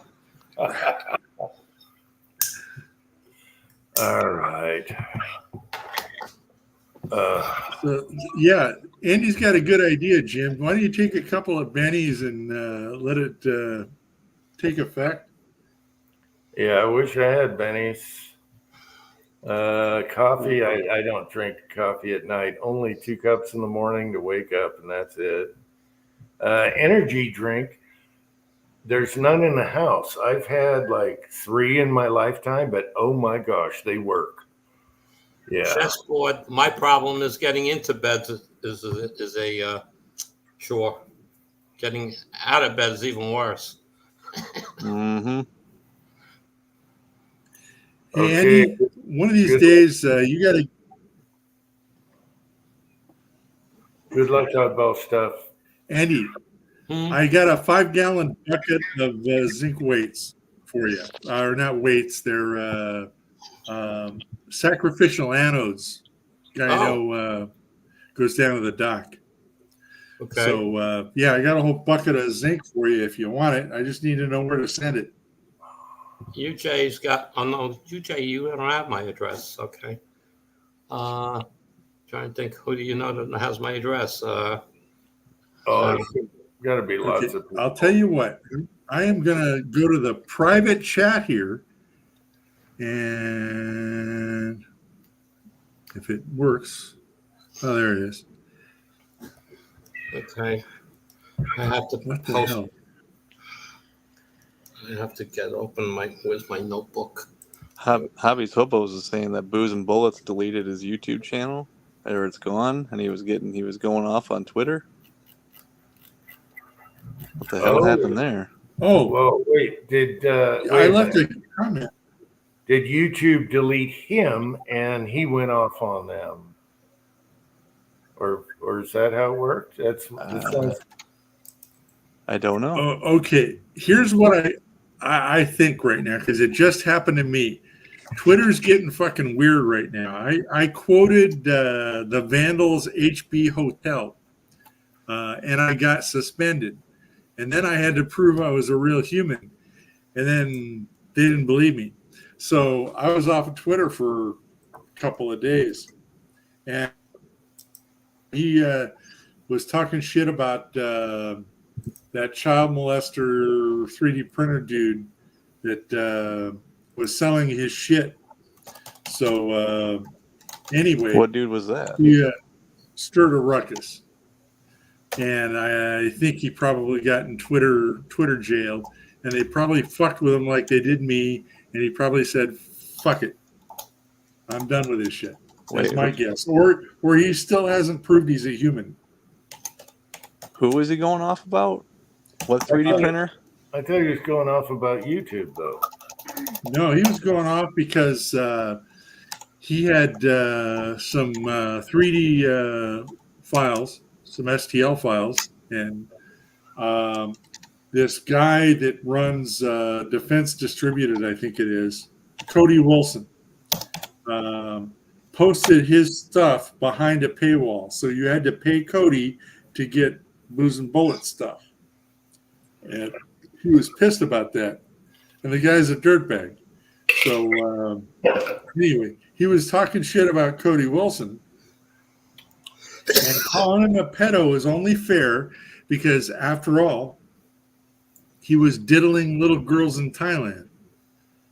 Now, might be okay in Thailand, and maybe it's going a little too far to like charge him for it here. But he's a kitty diddler, and Booze and Bullets pointed it out. So I think he got it on YouTube or X. Well, I think it started on X because I said, "Hey, dude, his X channel disappeared," because I was really used to him posting some really good deals every day And so he disappeared off X, and then went over to YouTube, and he was still there. I put a comment, "Hey, dude, where the hell are you? What do you need?" And I guess now he's gone off of YouTube too. Wow. Pat, I put up info in the chat. Ah, cool. Drama. Yeah, I thought X was pretty open. So now they have like paywalls. What is a paywall? It means you got to give this kitty diddler money to go download somebody else's files that he's not the author of. Now that's legal, but it's chicken shit. Yeah, but why would somebody not go watch it for free? I don't get it. He's not talking about videos. He's talking about STL files for 3D printing. Oh, gotcha. All right. So he was working on a press. So he had done a press, and I think he got up to like a 200-300 rounds before it broke. Don't give it to me. I would have broken it right away. I saw the press. It was multicolored, single stage. Yeah. Yeah. Uh-huh. So he was going somewhere, but anyway, yeah. So anyway, he got screwed by Cody Wilson, and that other dude. Let's see. Somebody else was promoting it and got popped on the chat. And I think that's when it kind of blew up. It was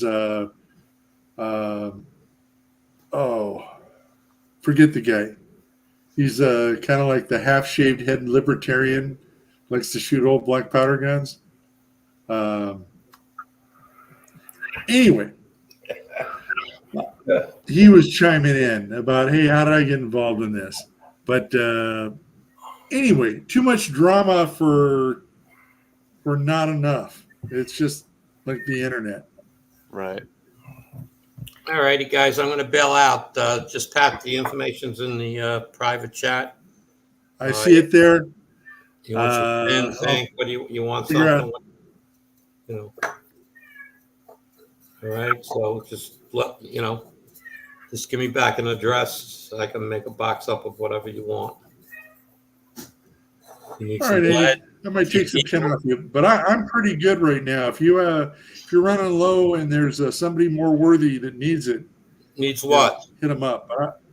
Needs Tin. what? I've got about 20 pounds of it right now. But if you've got something you just need to get rid of, I'll take it. 20 pounds? Are you kidding me? That's all? I got about 3,000 That's it. pounds of it. All right, Well. then I'll trade you some tin. Okay. Just get me back an address. Let me put my email in there so you have it too. Okay. Good night, Andy. I got to go upstairs for a minute. Okay, Jim, take care. Have a good one, Andy. Okay. There's my email address too. So email me, All right. with your address and stuff because I'm getting out of here. And yeah, no big deal. I'll put a box together for you. I'll do see what a small flat weight. I don't want to make them too heavy. These people, I sent Tim S. The prize box from Georgia Shooting Connection was 41 pounds. And when I brought it to the post office, they were like looking at me. I said, it's filled with rocks. What do you want? Oh, yeah. They made me go down to the post office and pick it up. It was only a 70-pound isotope thingy. And no, the lady wouldn't pick it up. The lady I have here is great. The first heavy box that I got a while back was lead wheel weights, and the small flat weight was 58 pounds. And she picked it up and walked it up to my front door. That's what I'm talking about. Yep. So, so it's like, she says, my job. So, no, I appreciate it, but I didn't, Is it just next time, just kind of leave it at the, next to the mailbox on the ground. That's all. Well, what if somebody takes it? So that's her attitude. So, but I have one guy. She wasn't delivering. I guess she was away for a few days.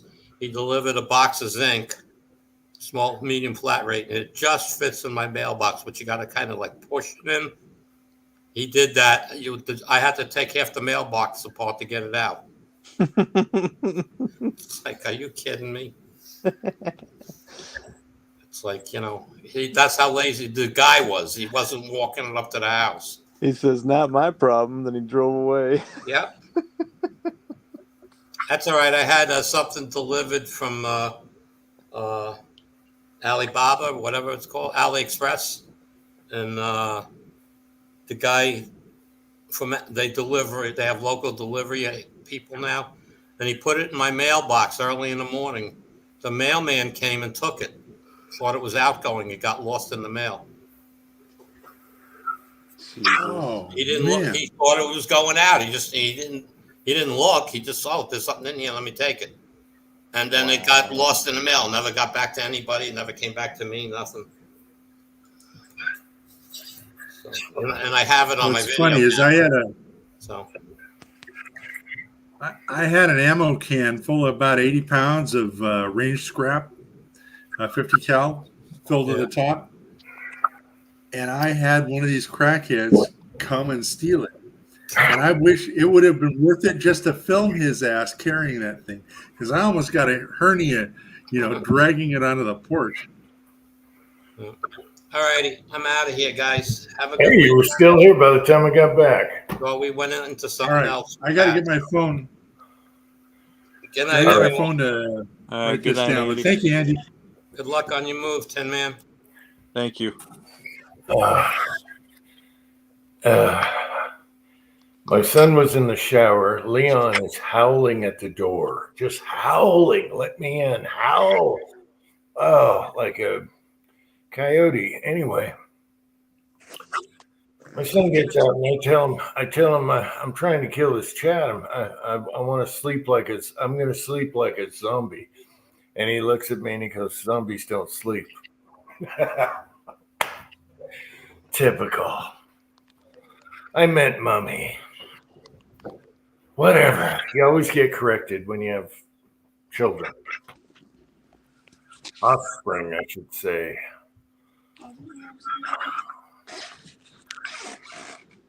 So, Hang on 1 second. are you in like a bedroom, a closet? I know you're not. You're not at your house right now. You're in between. Mm-hmm. I'm in the basement. Hang on. Oddball Stuff is still listening on the car. Oh, I'm going to sleep like a mummy. I'm going to sleep all day tomorrow. Oh, just sit with my iPad and watch YouTubes and go back and up and back. And yeah. That's all I want. That's all I want. I don't know how Oddball does it.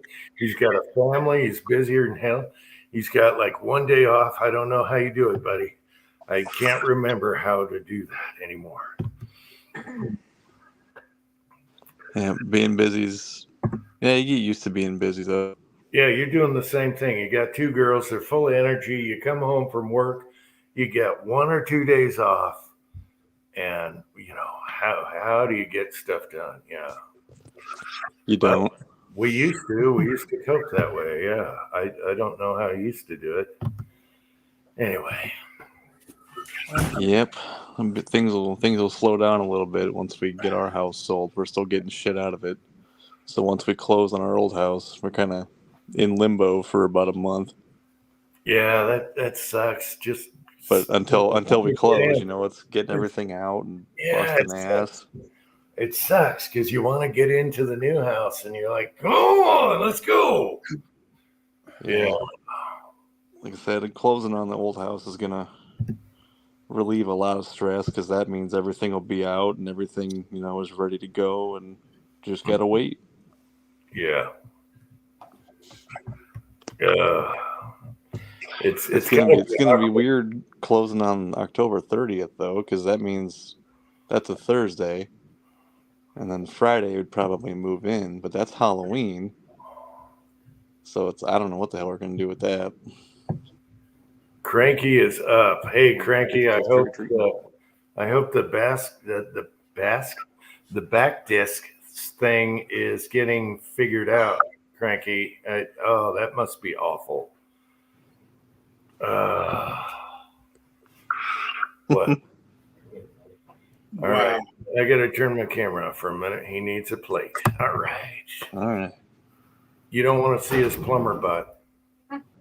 Oh, hey, that's for the zombie. All right, that's for the zombie. All right. Oh, Are you decorating for Halloween? Are there actually going to be some Girl Scouts or something trek up a half a mile your driveway to get like some Jolly Ranchers? Me? No. Yeah. If you're talking me, there's no way anyone comes up. No. I think one time the neighbor kids were driven up here, but probably because my wife said, "Hey, come up, we got something." Other than that, never seen a trick-or-treater. And I miss that because I like to mess with trick-or-treaters. Okay. At the old house, oh yeah, we had full-on carnage. Yes. They had to earn the candy. They had to earn. Yeah. You sound like the guy with a lighter asking if their costume is flame-proof. Yeah.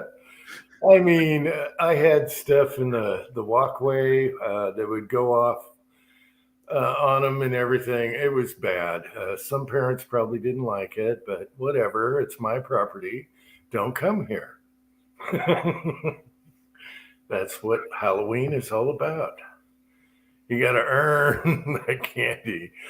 Oh, let's see. Oh, okay. I'll post a link. All right. Cranky, it's good to see you here. Oddball, it's good to see you driving around wherever you are right now. I got to ask him if they got good teriyaki up there. I think they did. Like Spanish Fork, it looked like I started searching for Chinese food and teriyaki. And I think I found a place in Spanish Fork. So next time the wife's up there, she's going to send me back some teriyaki chicken and rice. Because I miss that stuff. I miss my gas station teriyaki. Can't believe you're that hot for gas station teriyaki. No, it was, okay, my old house. It's like gas station sushi. It'll piss out your ass.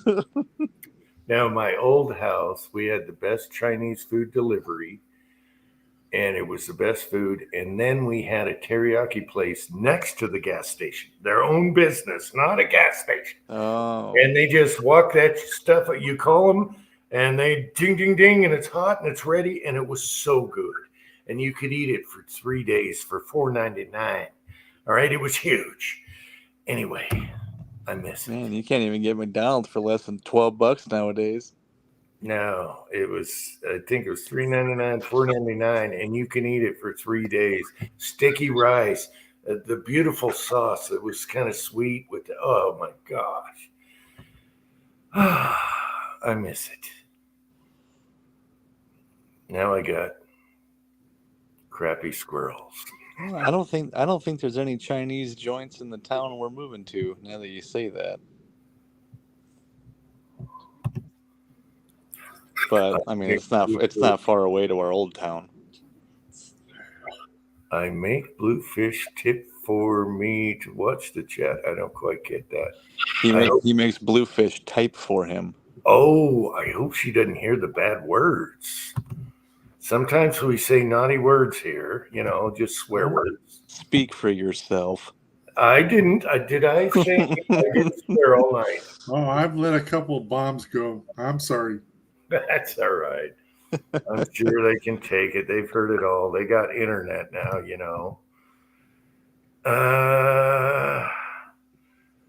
Man, I hope Cranky's okay. They did go to the range, though, didn't they? Didn't Cranky go to the range today? Yeah, he said he jammed up his Winchester. Yeah, there's something. Yeah, we're gonna have to. I couldn't figure out the bullet going down range thing. I don't know. No, he said he had to unscrew. He had to unscrew the magazine tube cap to clear his jam, and the magazine cap shot about 10 yards downrange. Oh, okay. Oops. Damn it. Oops. Swear word. Darn it. Well, damn it's actually in the Bible. Damn. All right. That might not be a swear word. Amsterdam. Whatever. Gas station haggis. What?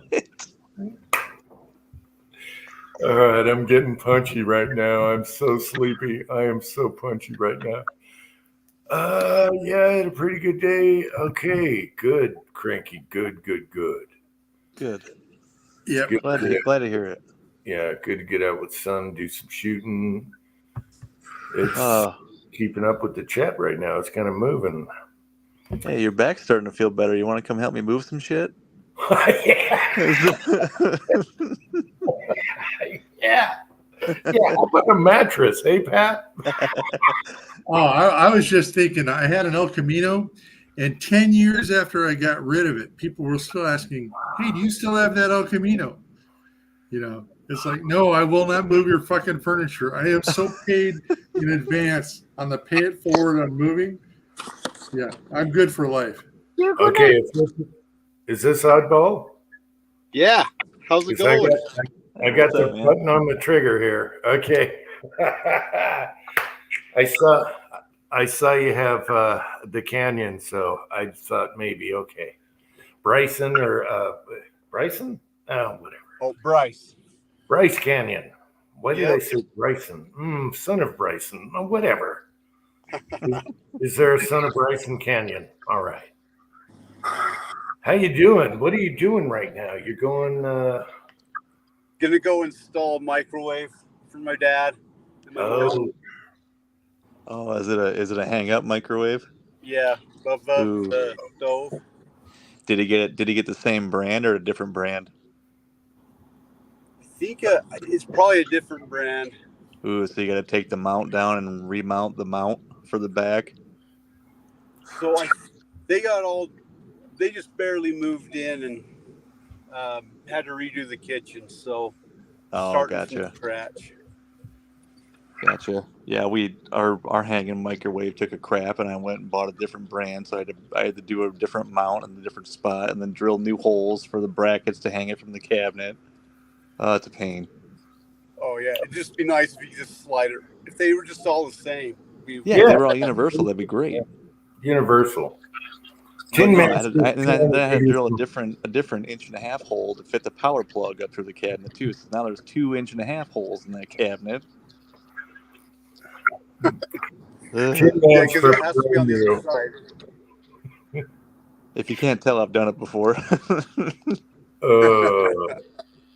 Tin Man's giving you that positive energy before you get there. No, it'll be fine as long as you don't have to bust up ledger stone to make your mount fit. I hope not. I love your dad's tractor. Love. It's Nice. yeah, it's I feel like a little kid because I'm like, hey Dad, can I go drive the tractor again today? I know everything is steel. It's simple. That's the way it used to be. It'll run forever. The thing's from what, 1920? Yeah, I think from the 30s. 30s. Okay. Yeah, and it's still going strong. Even it has some problems, but you wouldn't know it. It just works through them. Oh, I love when they have the throttle mounted on the steering rack, and then you have two pedals. One pedal does one back wheel, and one pedal does the other back wheel. We had some old tractors like that. Oh yeah. Yep. I don't know if they were quite that old, but yeah. Yeah, it's fun to ride. Then I put Bluefish on my lap, and we'll go for a little spin. Heck yeah. Hey guys. Who do you got with you today? Bluefish? Hey, Bluefish, you're doing the phone for Dad on this, right? Yeah. Figuring it out? Ah, good girl. Good girl. Hey Pat, you ever had this stuff? Yes, when I was a youngster and broke. Well, it's good. Before he had It's a good. job. Hey, Jim, pack me up here. Come on, you're part of the home team. This is pretty good. Even though they're making it in Texas now, it's pretty good. Ice cold. It's got a hoppy flavor. It's not light. It's not heavy either. It's kind of in between. It's good stuff. I like Yeah, it. that, the Space Needle, and Sunny Jim was all Seattle. Yep. Sunny Jim peanut butter. I wish they still made it. That Jim, reminds me. if we could just turn back the hands of time, Seattle was a cool place. Yeah. Just, God damn it. Those bastards. They ruined it. Well, hang on. We got a girl listening in the side chat. Now, let's watch her language now. Yeah, I know. I kind That of that reminds me of one of my favorite stories. Even though two of those words are in the Bible. Okay, two of those words are in the Bible, but in the wrong relationship. Okay. Okay, real quick And she about the never cheap hears beer. it from her dad, ever. Well, that's good. Real quick about the cheap beer. A buddy of mine and we're going through McDonald's. Oh, this was years ago, and this lady, she was working the window giving us her food, and he said something to her about oh, you get ready to get off work, and then she looked at him and said, I'm ready to go get off work and have a steel reserve. He looks at her and without missing a beat, he says, oh, I'm sorry, I have a job. Okay. I like malty beers, heavy ones, and Steel Reserve is not that bad if that's your thing. I mean, Yeah. Never Can't heard do of it. Never heard of it. Okay, it's like a syrupy Schlitz malt liquor bowl. And you can pay for it if you go through the couch and look for change. Oh yeah, they're like they come in the big cans, and you can catch a good buzz off of one can of this stuff.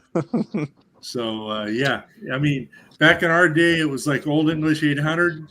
The hipsters, it's Steel Reserve. Hey Pat, one thing I could not get over. You got me on a Foster's thing, so not very many stores. No, not many. Oh, wait, whoa. Not too many stores here carry Foster's anymore. I had to go to Safeway to get it. So I bought like 6 cans. And I went out and I'm like, yeah, man, I'm going to have me some Foster's, A 30-ounce can. Yeah, and I downed like 2 of them. And I was like, okay, when's it going to kick in? I don't know what they did to the alcohol content and that stuff, but it was nothing. I was like, man, what's up with Foster's, man? We had a submarine. We had the Australian submarine pulling down there on the pier, and we hooked them up with shore power and all that other stuff. And I was kind of running the pier and all that crap. And their E Division chief came over. I talked to him a little bit, kind of helped him out with a few things. Blah blah blah, made things happen. Just told the guys, hey, do this, do that. Hey, this guy needs this. Just listen to what he needs. And anyway, so I went back over there to sign off some paperwork with him, and he come up topside. He had a whole case of Foster's, and it wasn't brewed in the United States. This is Australian Foster's. So I looked to the left, looked to the right, put it in the truck. I told the guys, and anyway, we ended up over at Ross's house. He has like 2.5 acres and a fire pit and barbecue and all that crap, and it's a nice little place, see back. Anyway, so yeah, we had a party that night. Oh my God, I got drunk. Oh my God. That was like on a Thursday night, and the next day we went in, and all the young guys were still hungover. I was over there trying to coach them along because they were puking over the bowl rail, man. The guys that did show up, yeah, they were sick. I was like, oh my God. Oh, I got my ass chewed. Oh man, I got taken over to the docking office. They said, Dave, the crew loves you, but we can't have this. anymore. This has been happening way too many times, and you are always involved here. It was great. I loved my guys. They loved me. We did. We were a good crew, man. We really were. We played hard. We worked hard. That's the way it was. Yeah, that chief, man. He walked over. He had a whole case of Foster Lager. I just kind of, I don't know if I'm supposed to take this or not. You know, I put it in the truck and went home. You know, we went home and we threw it in some nice. We threw it in a great big cooler full of ice and let it just sit there. We started a fire and we were throwing like fireworks and shit into the fire and stuff. We were drinking and had music going and the girls were dancing. It was great. It was fantastic. It was a wonderful party. Yeah. I thought it was always Australian. I didn't know there was American made. It's American made because they reduce the alcohol content. That's the thing that I noticed right off the bat. I was like, God, this stuff used to kick your ass, but not anymore. It's like, yeah, you get the flavor, you know. Well, Oddball is a root beer connoisseur, so he knows all about the root beers. And I'm surprised I'm surprised you don't make your own, even though it's tricky. Well, I've been looking at, I just haven't got a chance to do it yet. But I've even there's these drinks and they're flavored with hops. I've been drinking those lately. I like them. My kids hate them, so I don't have to share. All right, I need another. I'll be right back, Dave. Yeah, all right. I brought it up before. Do you remember the old Boy Scout garbage can root beer we used to make? You know, at Boy Scout meetings, Cub Scouts, and it's root beer in a garbage can with dry ice. Yeah. And on a hot day, it wasn't bad, but it was sugary. Yeah. Yeah. That's one good memory right there. You know, the one thing I've noticed. Oh, go ahead, Jim. Yeah, that was good memories because it's really hot out and you got a garbage can full of this dry ice root beer that everyone made, and that's something I remember as a kid. You know, one thing I've noticed ever since I've gotten over the age of 50, I'm not really a syrupy sugar guy anymore. I mean, you really start appreciating the taste of like, Canada Dry, ginger ale and stuff, you know, and it just isn't syrupy. You get that clean flavor and stuff like that, you know, and like drinking a regular Coke, sugar Coke is like, oh my gosh. Okay, Cranky, they had bug juice back then? Damn. Bug juice. Cranky remembers bug juice from the Boy Scouts. What the heck is that? It's Kool-Aid.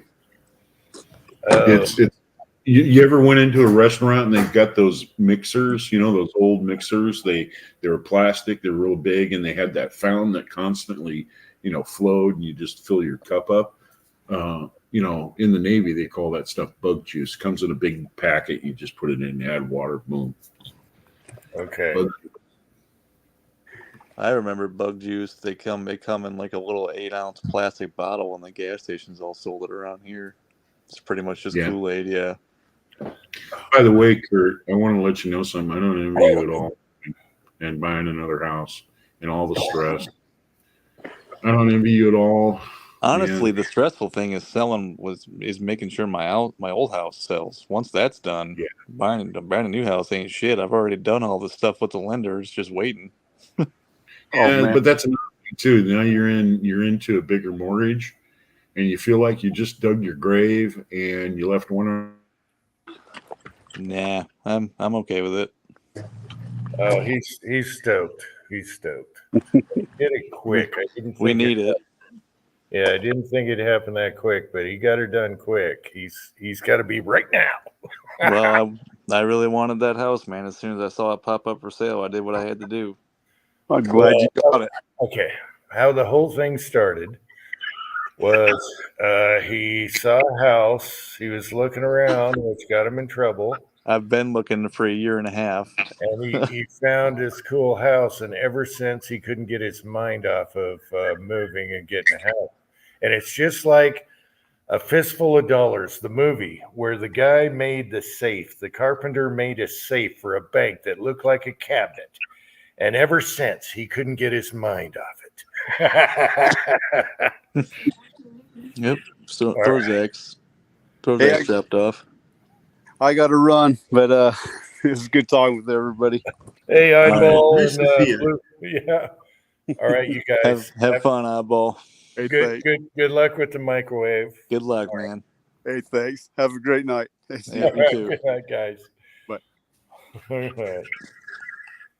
Good people right there. So we just got lucky. The wife happened to be outside and mentioned something to the neighbors about us wanting to sell our house, and then he jumped up and he's like, "You guys are selling your house?" And he came and talked to me and went from there. So now he's going to tear the house down. That's the crazy part. He's going to level the house. Yeah, that is crazy. Put in a swimming pool there. Well, I don't care what he does. I mean, All right, how do I pronounce this? Parslavav? No.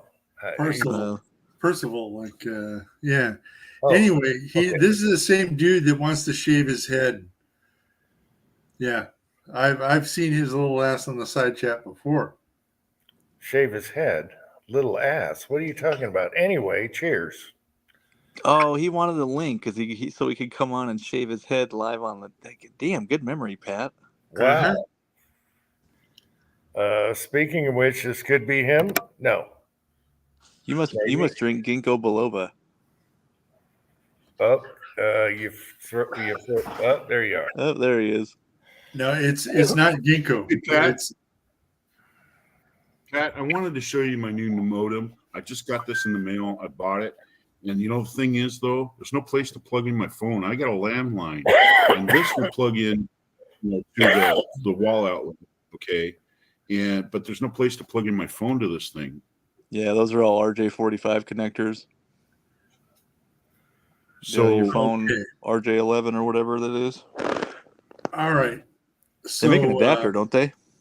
what you've got to ask your DSL company, your cable company, whoever it is. You need to ask them, can I use an ATA for my phone?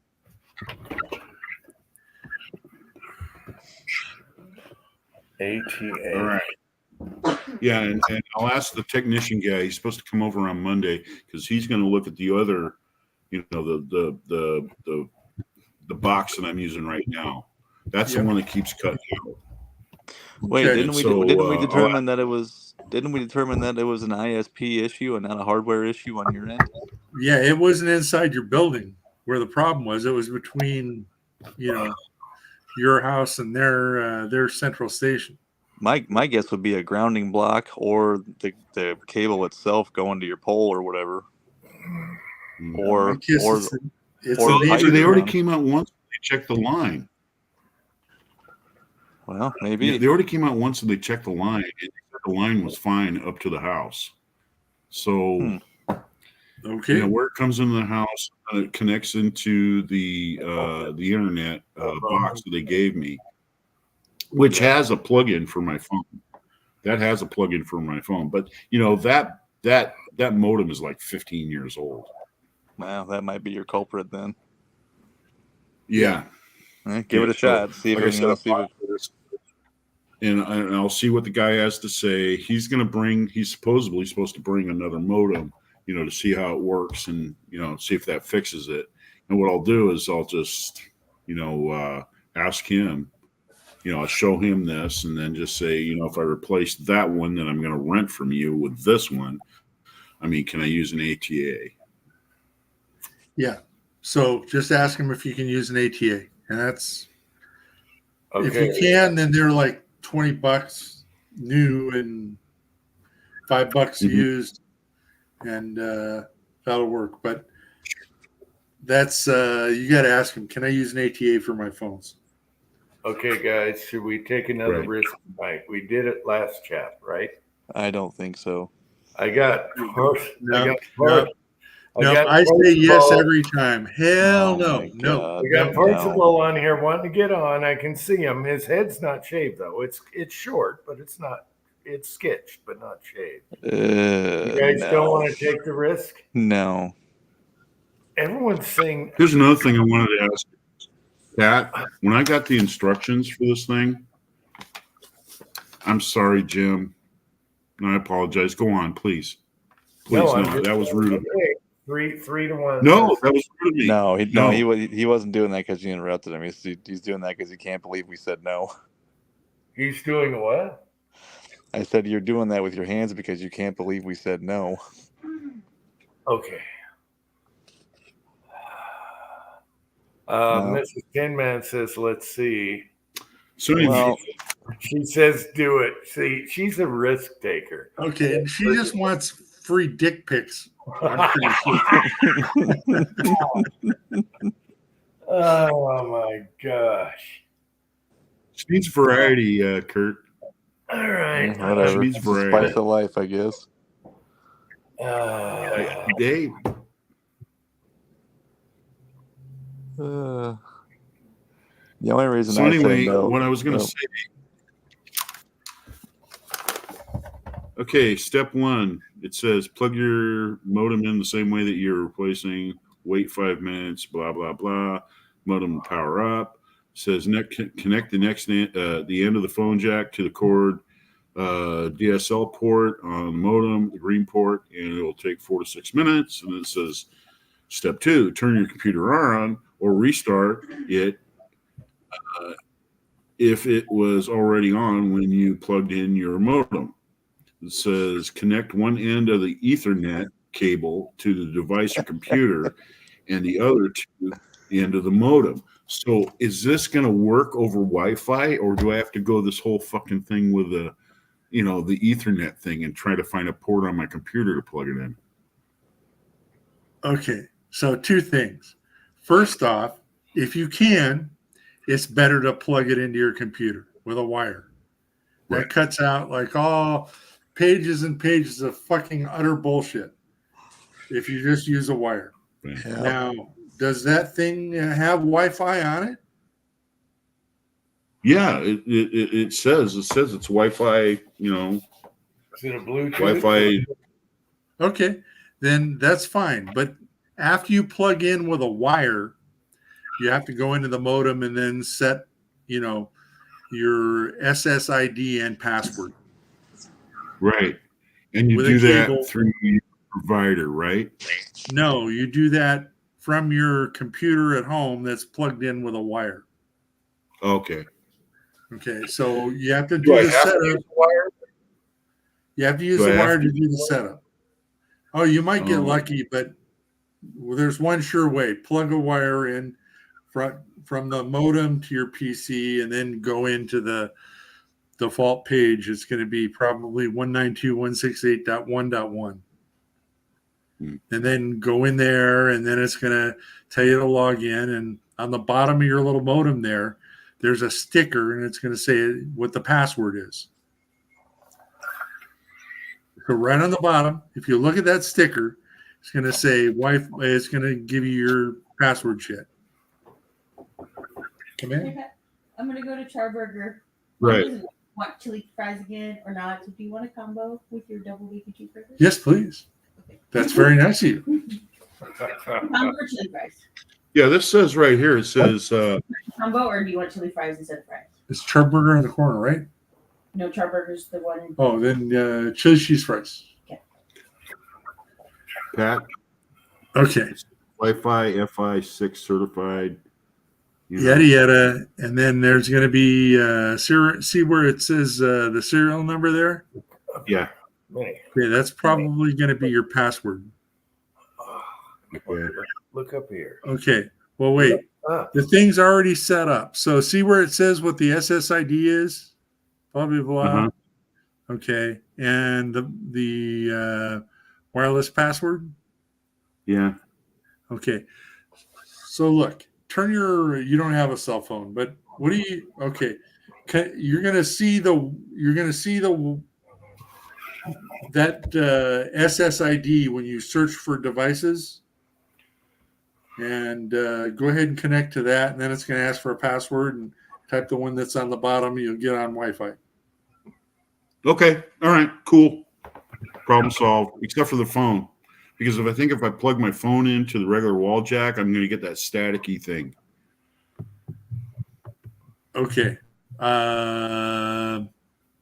Yeah, you're okay.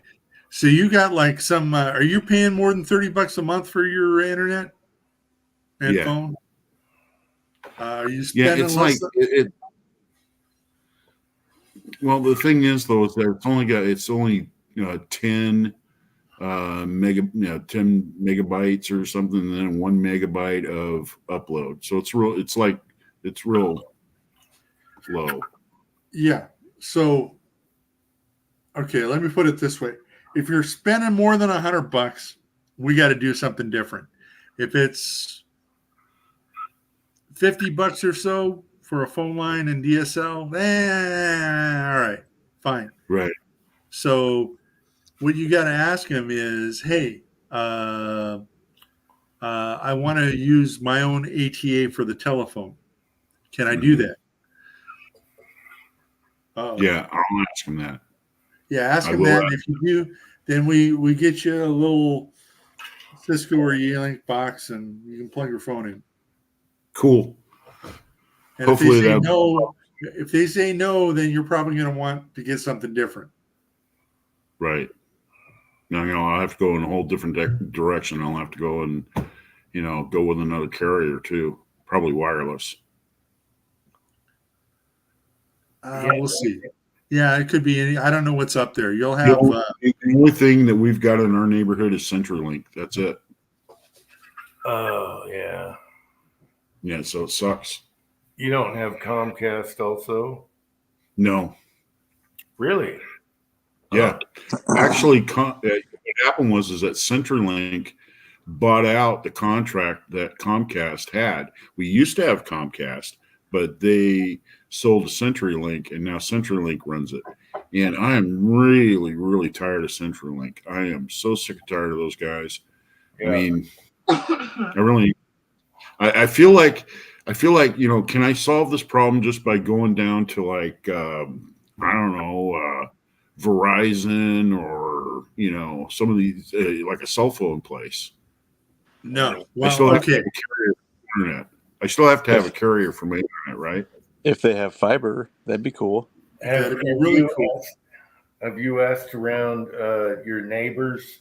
That's how we found out about our internet, and see if they're using something different and how they like it and all that. If you know different neighbors in the neighborhood, that's how we found out. Oh, we're getting robbed, and this is way better. That's the only way we found out. All right. Like my next door neighbor, he uses Xfinity somehow, and he said he didn't have any problems. Wow. So I don't even think that he even subscribes to CenturyLink. So I don't know how he's getting his internet. Xfinity, that's the same writes as Mediacom, right? Yeah, he writes books. That's how he makes his living. Mike writes books. I actually live in an upscale neighborhood where people make their living off of Mike writing books. So, Well, talk to your neighbors. That really helped us because we didn't have a clue when we moved here, and it was terrible. And then the neighbors were like, "Use this. We love it." Yeah. I was thinking about it actually going with like Starlink or Netstar and just buying the kit and just putting putting the antenna on top of the house and then just boom, right there off the satellite. Just get off the grid whatsoever. Yeah, Don't you but have that's a like cable? don't you have a cable provider in your area? Yeah, I do, but that's CenturyLink, and that's it. You're stuck with them. I thought CenturyLink was DSL, not cable. At least around here, I don't know. He's talking landline versus phone versus cable. Like Right. Cable to I'm talking like cable internet. Cable through your yard to your house. Like 100 megabits per second or faster is what we had. I think we had 300, but it was through the cable company, not through a phone company. It was Mediacom, or I think they go by Xfinity now. Actually, Comcast, not Comcast, but CenturyLink also has the TV connection as well. So you have to get your TV and everything from them. It's one of those. We don't have fiber optic. We don't have fiber optic. So yeah, man, I'm in a snow cave with a rotary phone right now, and I'm a caveman. I'm like Jim. They talk all this stuff, and that's all good. Monkey brain. Okay. So Marvin got Starlink, and I had Starlink at a car dealer that I worked at for a backup internet. And it's not good enough for 200 people. For one person, it might be just fine on Starlink. So Starlink's like $100 a month, I think. But ouch. Well, yeah, you can watch all your TV on it, and it'll be fine for everything. You can cut the cord on the cable and then run your phone over that. I still haven't done Jerry in the Philippines, but I got to set up a phone server for you guys, and you can have free phones if I can find a place to sneak a server in. We just lost him. Robert Powell is here. Hey, Robert. Yeah, I would. First things first, ask your neighbors in the neighborhood, the ones you know, who do you use for internet? How do you like it? How much does it cost? Yeah. And I just went through a big BS thing with the internet. You know how we had the small town Mayberry guy text me whenever, every time I could text him. And then they merged with Centricom, and they said it's going to be cheaper, you're going to be faster, but we have to hook up a new receiver on your house. You guys saw that. Oh, yeah. In the son's room. Yeah. We went through all that. Internet's great. It is faster. He checked on the phone. He's got a thing telling everything. Anyway. He can test every little router thing we got everywhere. What's working, who's watching what. Anyway, billing. This is big company versus small company. You know how Remington got bought out, AEC and all the companies, and they screwed them over, right? So Centricom bought out the little company that was hanging on for life. They're like, no. Better offer, no. Integrity, we got to keep our employees, all that stuff. They got their deal after fighting them for a long time. My guy, Andy from Mayberry, and I can still talk to him, by the way.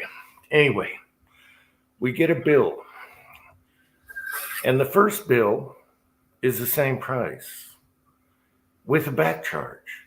And it's like, no, it's supposed to be cheaper. All right. The next bill, and they gave us a late fee. We didn't pay in time. They just sent us the bill. It's not due for 20 days. That's strike one. Strike two, the next bill, late fee. You're way threatening us. You're way over. On our statement, it says you don't have to pay till the 25th. They're billing, it's the 7th, and they're saying late charge. And then they had these extra little charges here. Wife calls up, talks to him. Hey, you billed us the old price. Back that off. You still got $75 on here for stupid reason. Back that off. After a while, she got pissed, and she goes, "Here, you're dealing with it." And I'm like, "Wait, I don't know the history. Where is all the bills? Give me the history." So now I'm looking through the history, and I'm trying to go by and see what's going on. So I get a girl on the phone. Luckily, no one from India. It's a girl. And I said, I want to do this one time because my wife is so pissed off. She's doing the billing. She's not even going to mess with you right now. She is so pissed off. So here I am. I don't know what's going on, but I got the paperwork here. So anyway, she's spending 20 minutes trying to fix everything on the billing because they did screw up. You know, it's big company versus small. They could fix it in 2 seconds. She fixed everything. And then I see a bill for like $298 for some kind of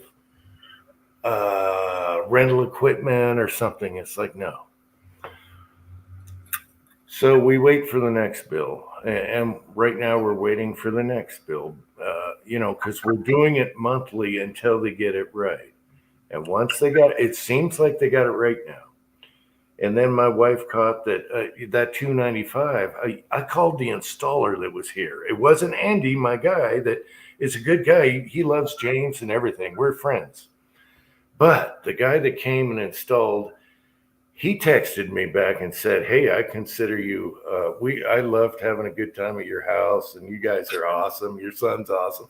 And he said, okay, I don't know what they're talking about the $295 fee, but it could be the thing that's on your receiver. I don't know. Anyway, we figured that out, and we got it knocked back down to cheaper than what we were paying, and we're faster now. Until next month's bill, because they'll screw it up again and say we're late and all this shit.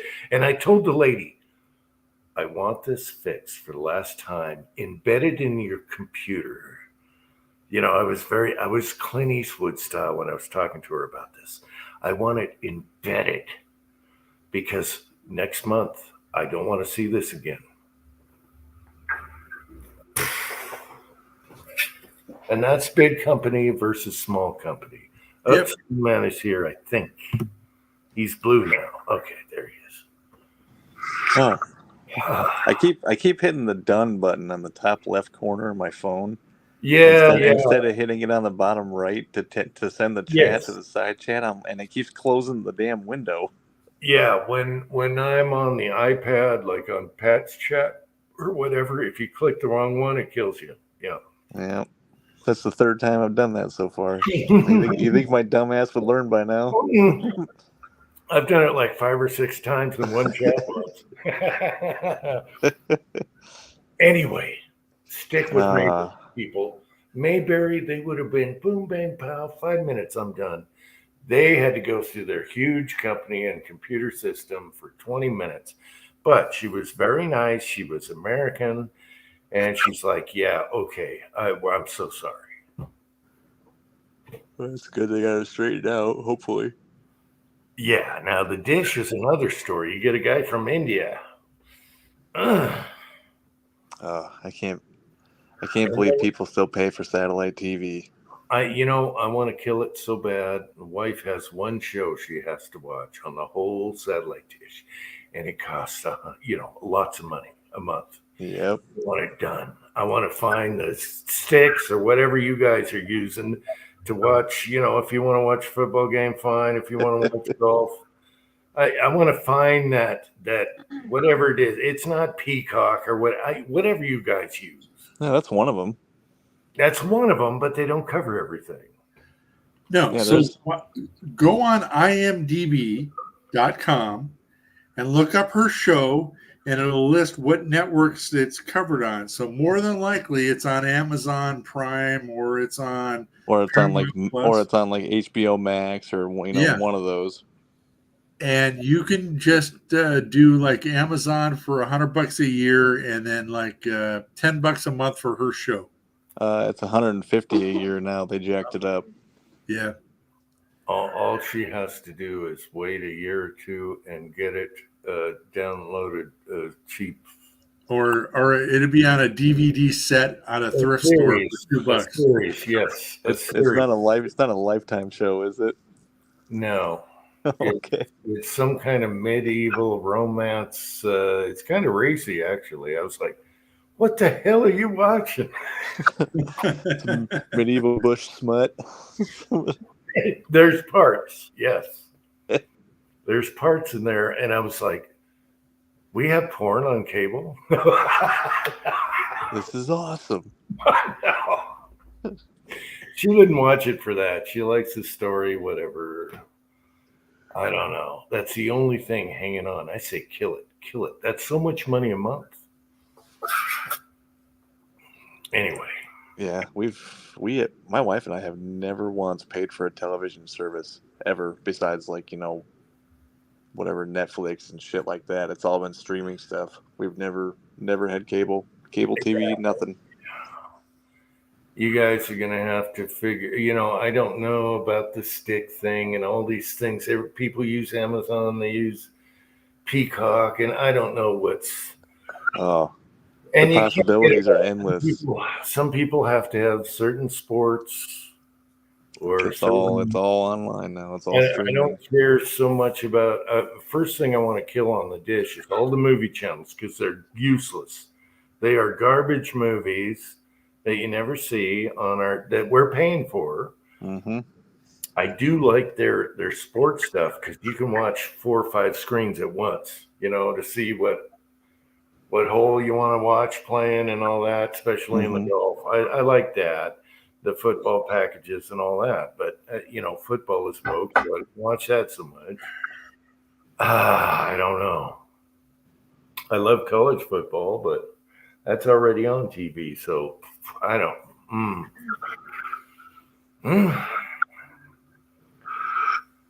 Anyway. Yeah. We'll figure it out. I want to trim the fat. I want to trim the fat on the monthly bills around here right now. Yeah. Yep. You could probably do free YouTube. Yeah, there you go. Just live with the free YouTube. Yes. I'm on YouTube almost 20 hours a day. I mean, I'm sleeping listening to mystery stories of hunters went missing, shit like that. Okay, that's how I go to bed, and it's fascinating. And history, stuff in history and all that. I love that stuff. So I like it's there. Yes. Oh, I know. For me to go to sleep, I put on like particle physics, a lecture, and I mean, I'm good for about 5 minutes and done. Yeah, sounds about right. Particle physics? Are you crazy? Oh no, it's you can. Okay, there's a one of these that are like a little lightweight. Astrum, I think he's called. I'm telling you, that guy could put you to sleep in 2 minutes flat. It's always something. It's about the Mars rover getting stuck in the sand, but he'll go on for 30 minutes about it. And he's got like a monotone English accent. Poof, yeah, done. You gotta have a smooth voice, no commercials. Like, oh, let's stop and talk about this. What? Smooth voice, and I'll lay it. And my wife's like, you woke me up all night with this crap. Nah. And then she repeats what was said, even after I fell asleep. Okay, I fell asleep, and she's telling me what it was telling me when I was asleep. Anyway, yeah, you need a smooth voice, no loud and soft spots. You got to have a steady. Morgan Freeman reading a phone book. Oh yeah, yeah, Morgan. Yeah, that'll work.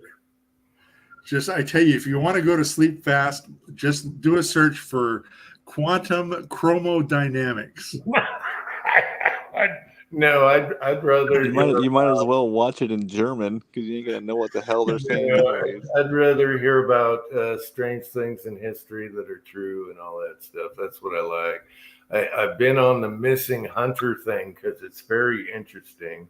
Where hunters go missing, they have a gun, they got clothes, they got everything. Their guys are only 200 yards away, and the guy disappears. What the hell? Somebody's just got to check the parachute. What happened to them? Then they find a few bones, a finger, and particles of clothes. And then you're like, what the hell, dude? You're 200 yards. You're 500 yards from a road. Dude. Chupacabra. and they're experienced. They go there all the time. What the hell? Real quick, Pat, what's the best place to get a laptop battery? Oh, okay. Depends on the brand. Are you on Dell? Who are you with? HP? HP. Okay. Last time I checked, HP wasn't chicken shit. So you can go on eBay and get do a search, and there's going to be 30 guys selling Chinese relabeled batteries. Just, now they're going to be under $20 probably, and pick the Are one. Are they going to explode if I leave my laptop plugged in all the time? No, they might not last as long as a genuine $100 HP battery, but it'll be fine. Yeah, So- I've been plugged in all the time. Hasn't exploded yet. Well, I've been plugged in. My laptop has been plugged in for the last 45 minutes, and it's still showing 0% available plugged in. So I know that's probably the issue. Okay, so honest to God, it's eBay. Find the U.S. shipper guy. So you're going to find like all the cheap ones within a penny or so are going to come from Shenzhen, China. Yep. Look for the guy USA shipping. It's going to be an extra $5. So do I need to type in the model of my laptop, or is there a number on the battery I have to type in? There's a number on the battery. Hang on, I got my finger on the button. This is Cranky, hopefully. Yeah, it's me. Yes, Cranky. Cranky. I'll have to. Yeah, I'm just gonna shut the laptop off and rip the battery out. Why? Because I joined? No, I'm not. I'm on my phone right now. The laptop's not working. Battery took a shit.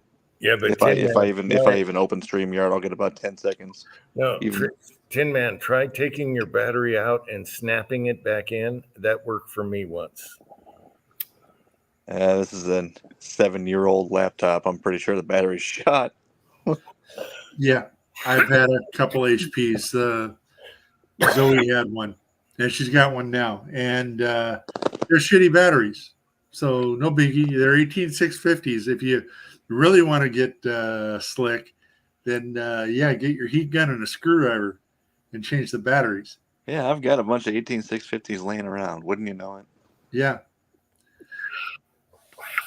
But the only other thing is if it's not charging, it might be the charging circuit on the laptop that's stuck. Oh, God, I hope not.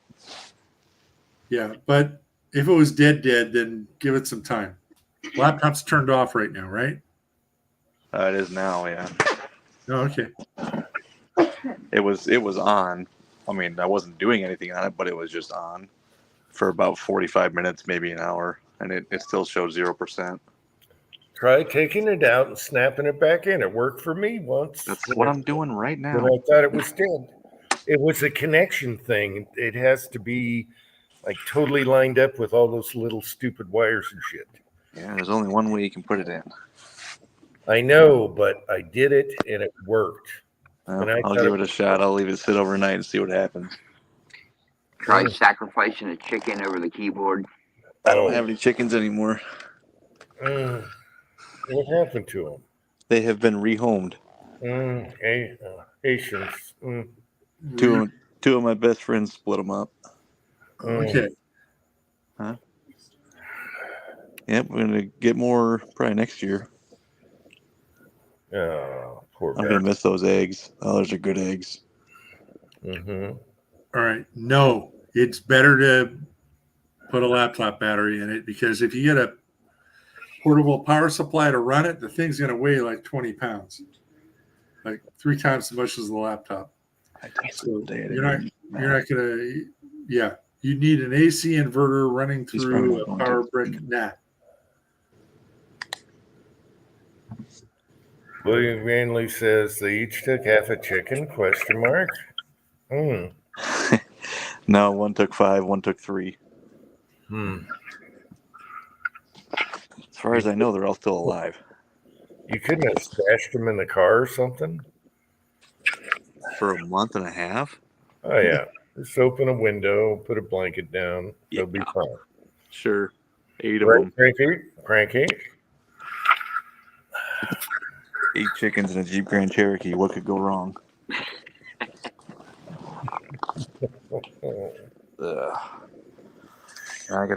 We gotta figure out. I got a buddy coming. He's supposed to be coming tomorrow to help move the coop with a skid loader, but I don't know if that's gonna happen. It's gonna be raining all day tomorrow. So you're gonna disassemble it or no? Or you just lift the Yeah, whole thing I'll have up to and pull. store it? I'll have to pull the run off, and then we'll move the coop, and then I'll take the run apart and find somewhere to put that. Oh, I think you need to put a steering wheel and a Briggs and Stratton on it and drive it down the block. That's what I do. Wait a minute. How about a chicken Motorize it. coop? Hey, Kyle isn't here yet. How about a chicken coop rickshaw? Yeah. You get like 4 guys on a rickshaw and wheels. Oh, yes. That's priceless. That's what they do out in Iowa. They got chicken coop races. Yeah, why couldn't you jack it up and put 2 car wheels on it, on an axle or whatever, fake axles, and Oh, that's hilarious. Nah, my buddy's got a trailer that his skid loader fits onto, and he said it's wide enough for the coop to fit on with the skid loader. So he's just going to pick it up with the skid loader and his forks and put it on the trailer. Then we're going to move it. I'm thinking you're going to go to Goodwill and buy 2 junk bicycles. And, and hook up some rope steering and there you go. Stratton chain drive on it. Oh shit! You're good. I tell you what, if you do a chicken coop rickshaw video, your channel would explode. All right. Where is Kyle? I'm up now. He should have been home like 30 minutes ago. Yeah, he's probably eating dinner and stuff. Catching tree frogs. Oh, piss. Oh, you know, it'd be cool. Mount an old snowmobile to it. That would just be too fucking cool. Track drive. Fuck yeah.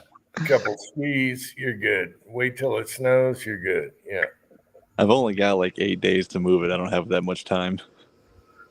I might have to rent a U-Haul for the run walls though, because they're pretty tall, and that roof's 8 foot by 12 foot. I think. I don't remember. When I get back inside, I'm gonna search YouTube for chicken coop rickshaw and see what happens. Maybe it's been done before. I don't know. The alternative is like, a couple pounds of tannerite. There's no way in hell I'd be doing that. I bet your neighbors, your neighbors that gave you crap, I bet they're so happy until the guy just bulldozes, and they'll be all pissed. Yeah, they said they probably won't be there this time next year. So I don't know what they're bitching about. They ain't gonna be there that long anyways. They're gonna move too. Oh, okay. He's like, hey, maybe he'll buy our house too. I said, yeah, that'd be awesome. You own the whole block.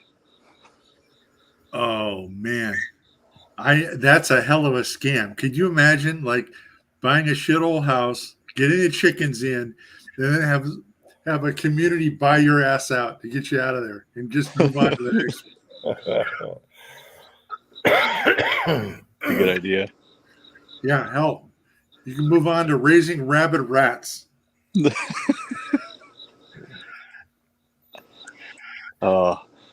I got to go to the new house tomorrow. The inspector is going through it, even though the house is only 18 years old. I'm having the inspector go through it anyways.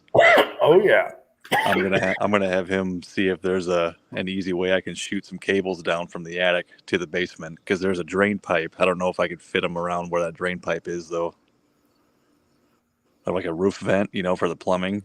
I don't know how big of a hole they cut through the floorboards though, if there's enough room for cables or not. But hey, while you're up there, see if there's a way I could shoot some cables down from the attic. That'd be dope. I didn't know you had a bad neighbor. Start feeding the raccoons. They're not bad. They just didn't care for the chickens, and they gave us hell about it. Uh-huh. Like, they ignored my kids for most of the summer over it. My kids loved them, so it was like, whatever.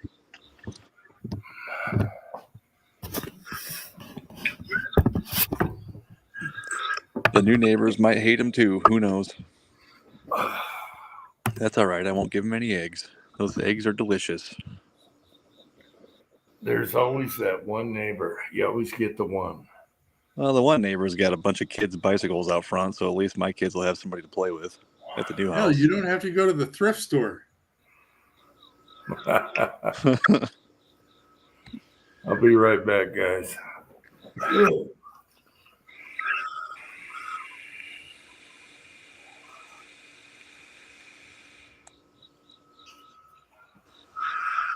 I have to downsize my shed, though. That's the bad thing. The new house has got a 10-foot by 12-foot shed. Mine was 12 by 16. Oh, man.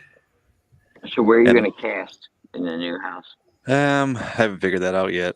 I don't think there's any power in the shed, but the garage is 28 foot long, and there's a walled off area, like in the front of the garage. Like it's a 2-car garage, and there's almost like a separate room in front of where the cars would pull up to.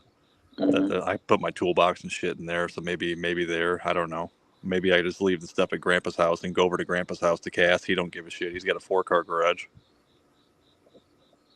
I haven't figured that out yet. Hell, I haven't casted in like over a year. You're gonna have to eventually, because I'm gonna send you that mold to borrow. Well, all right. Whether you want to or not. All right. So once I get my shit set up, I'll let you know. Yeah, I didn't want to. It sounded like I was just getting ready to get the package together, and then it was like you were like, "I'm selling my house." I'm like, "Oh shit! Yeah. I don't even know where your address is going to be a week from now. I better not send anything." Yeah, probably not a good time. And I figured you're probably so busy you wouldn't have time to do anything. Oh God, it's been horrible. Getting all the shit out of the old house is the worst. Getting it into the new house is going to be fine because it's all going to be already packed up and in storage units. But yeah, getting everything out and getting it boxed up and getting everything where it needs to go and finding room for shit is like, oh my God. Yeah, I don't want to move again. But the house we're buying is more than double, like 2.5 times the square footage of my current house. So hopefully that's big enough. Odds are when we move, we'll be downsizing. Yeah. And hopefully getting rid of floors. I definitely want to rent. Yeah, at least unless someone comes along with a resolution for my back, I gotta get rid of stairs. Yeah, ranches are the way to go. From a mobility standpoint and from like an HVAC standpoint, because your heat and air conditioning don't work worth a shit in the second story of houses anyways, for the most part. Yep, mine never does.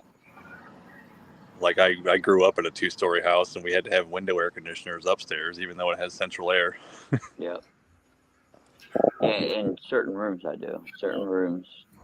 Yep. Face south. Like my it's always a son's pain in room. the ass. It's really hard to balance that shit. Yeah. All right, Cranky. So you got to go to the range. You're feeling a little better, I guess, right?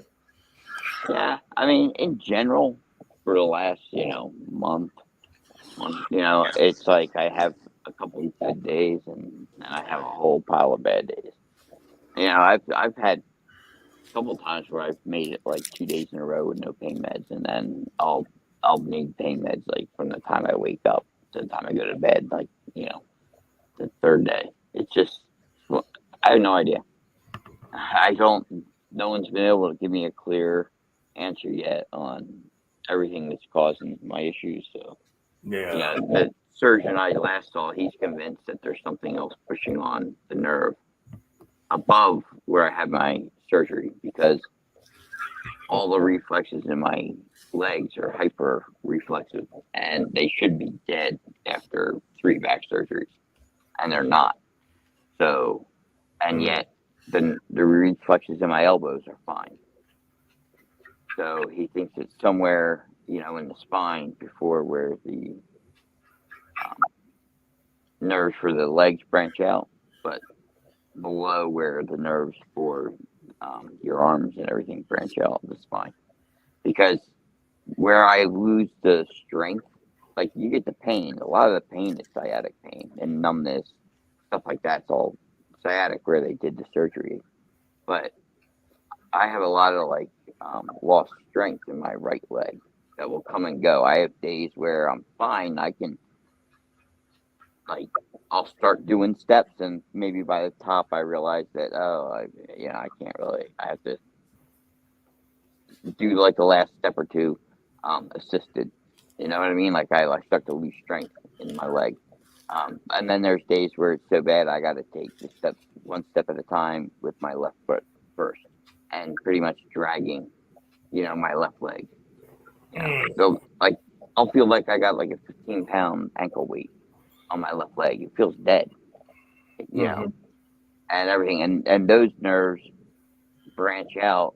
They're actually more your core, or for that lifting of your leg and everything. It's actually more your core muscles, and they come out of like your thorax. Like I think it's like around like 10 or 11, and so he thinks there's some sort of bulge or something going on up there. I won't know until I get that MRI, and that's not until October 12th. So. What did it feel like when they shut you up with all that nuclear stuff? Nothing. You don't feel it. Okay. It wasn't like chemo or something afterwards. No. It's basically, I had one of these done when I was 16 when they first found out I had the back problem and everything, and I had like my junior year I had to wear a back brace, and then they wanted to know if the fracture that I had was healing. So they did a bone scan to find out if there's any active healing and everything. And even back then, they couldn't tell if it was healed or filled in with scar tissue. Okay, I didn't know you had that problem all the way back then.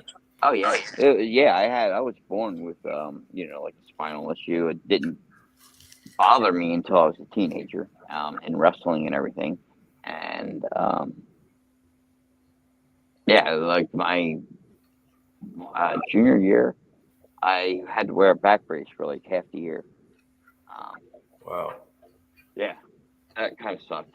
And then I was pretty much good. It bothered me on and off until my early 30s when I couldn't. I was like, my sciatica got so bad I couldn't sleep and everything. And then they found out that fracture I had on one side was actually now on both sides. And my one vertebrae was basically free floating. It was, not structurally attached. The only thing keeping it in place was soft tissue. And that's why I had to have the fusion done. So I had the fusion done like 20 years ago. And then, anytime you have a fusion, it puts extra wear and tear on the joints above and below the fusion. And so that's what they were trying to fix this time, was all the wear and tear above the fusion. And either A, they didn't fix it, or B, that wasn't the only problem. And we're starting to think that it's probably not the only problem.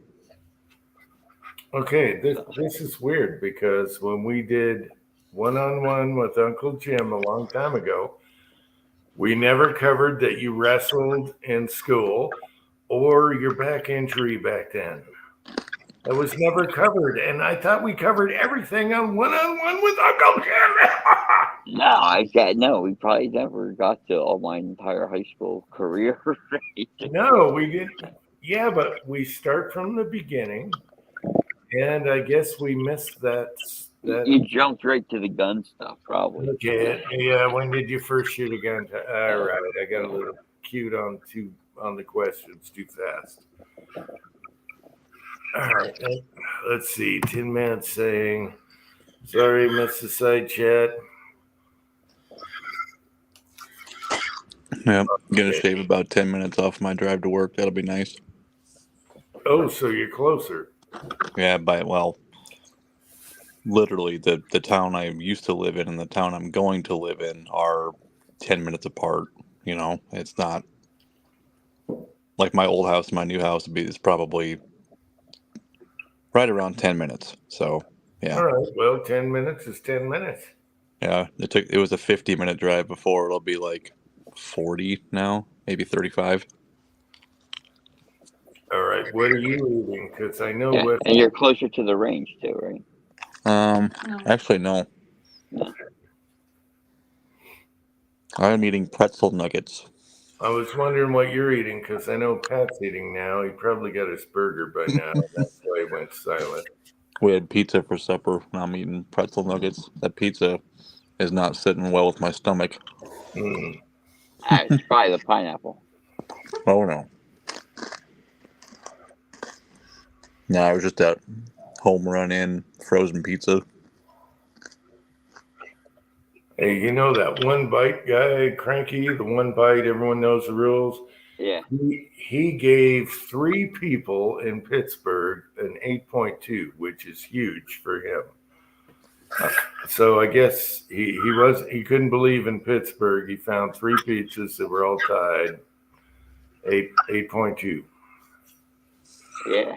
That's pretty good. I mean, he gave that one place near me 4. That place is fantastic.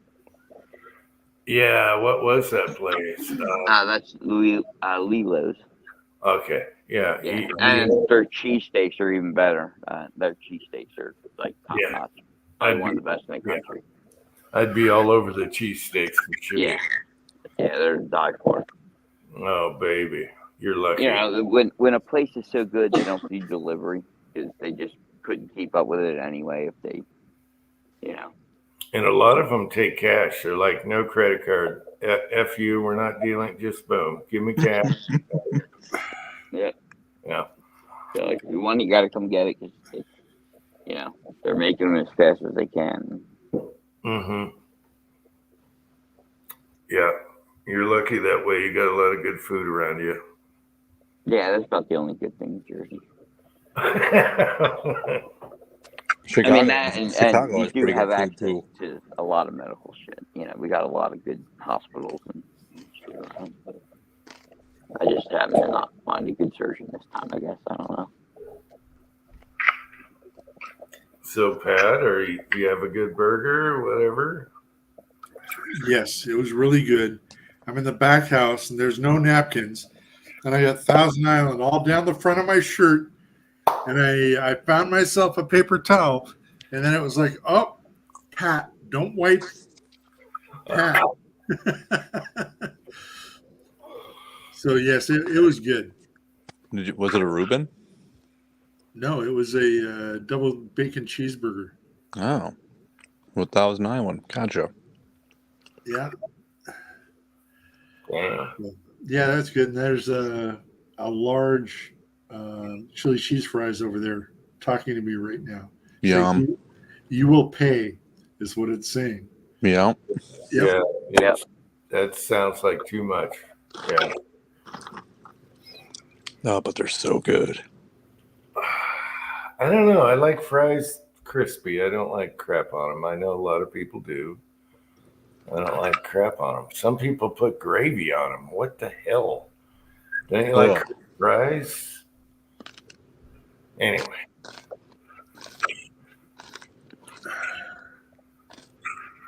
Yep. I think my favorite fries are from Checkers or Rallies, you know, depending on where you are in the country, but they're seasoned. Oh, man. Before I forget, got to bribe the Paris with French fries. That's right up there with red meat as far as their favorites.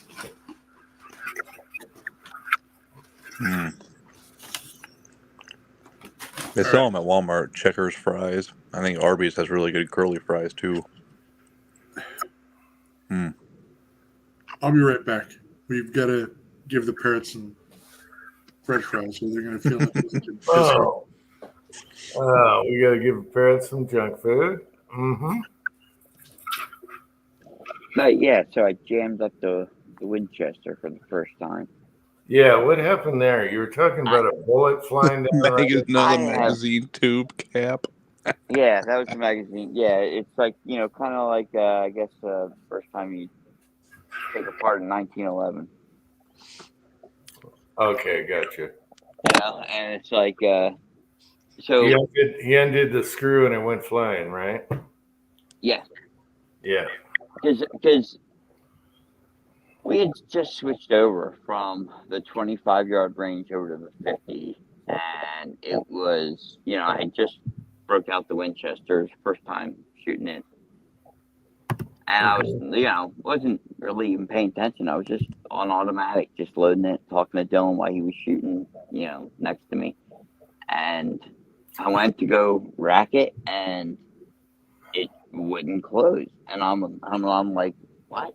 I don't even know how it got in that state, but it was just where it wouldn't close. It wouldn't. I couldn't move the bullet forward. I tried like with the screwdriver, so it wasn't Yeah. even up far enough to go forward, and the elevator wouldn't go back down because the bullet below it, you know, had already started to. Yeah, it was stuck. Yeah. And yeah. I was like, I was screwed. So, yeah, I went and got a screwdriver and ended up taking off. It's basically like a set screw on the magazine tube, and then there's a cap on the end. And I went to go wiggle that cap loose after I removed that screw, and it just shot. Yeah, that cap went flying like 10 yards downrange. And, you know, the range it's a dirt range. There's just a million brass pieces everywhere. Yeah. You found the It's cap. just like, luckily, Dylan was just like, I saw it the whole time. It's right there.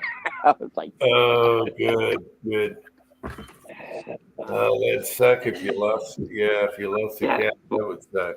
But yeah, but once we, you know, unloaded it, it cleared fine, and you know, I put the spring back in, cap back on, and reloaded it. It ran fine. Ran fine the rest of the day. So I don't know what the hell I did. You know, those are the same arsenal bullet that I've shot thousands through. So I have no idea. Maybe one was seated a little longer and didn't carry up, and it jammed up the whole thing. I don't know. Yeah, that's probably I'm it. just thinking either that, or you know, I wasn't paying attention. It was the first. Maybe I like didn't quite stroke it right. You know, did it like 8/9 of the way or something, and it. I don't know. I did something funky. Was that your dog that just barked? It's the neighbors. Oh, okay. The kid next door is done playing basketball. It's dark, and so now the dog is going to fire up. Once the basketball noise is gone, the dog starts out. Well, it's from the cats. So the parrots were outside in the outside cage all day, you know, yelling at the cats. So it's only fair.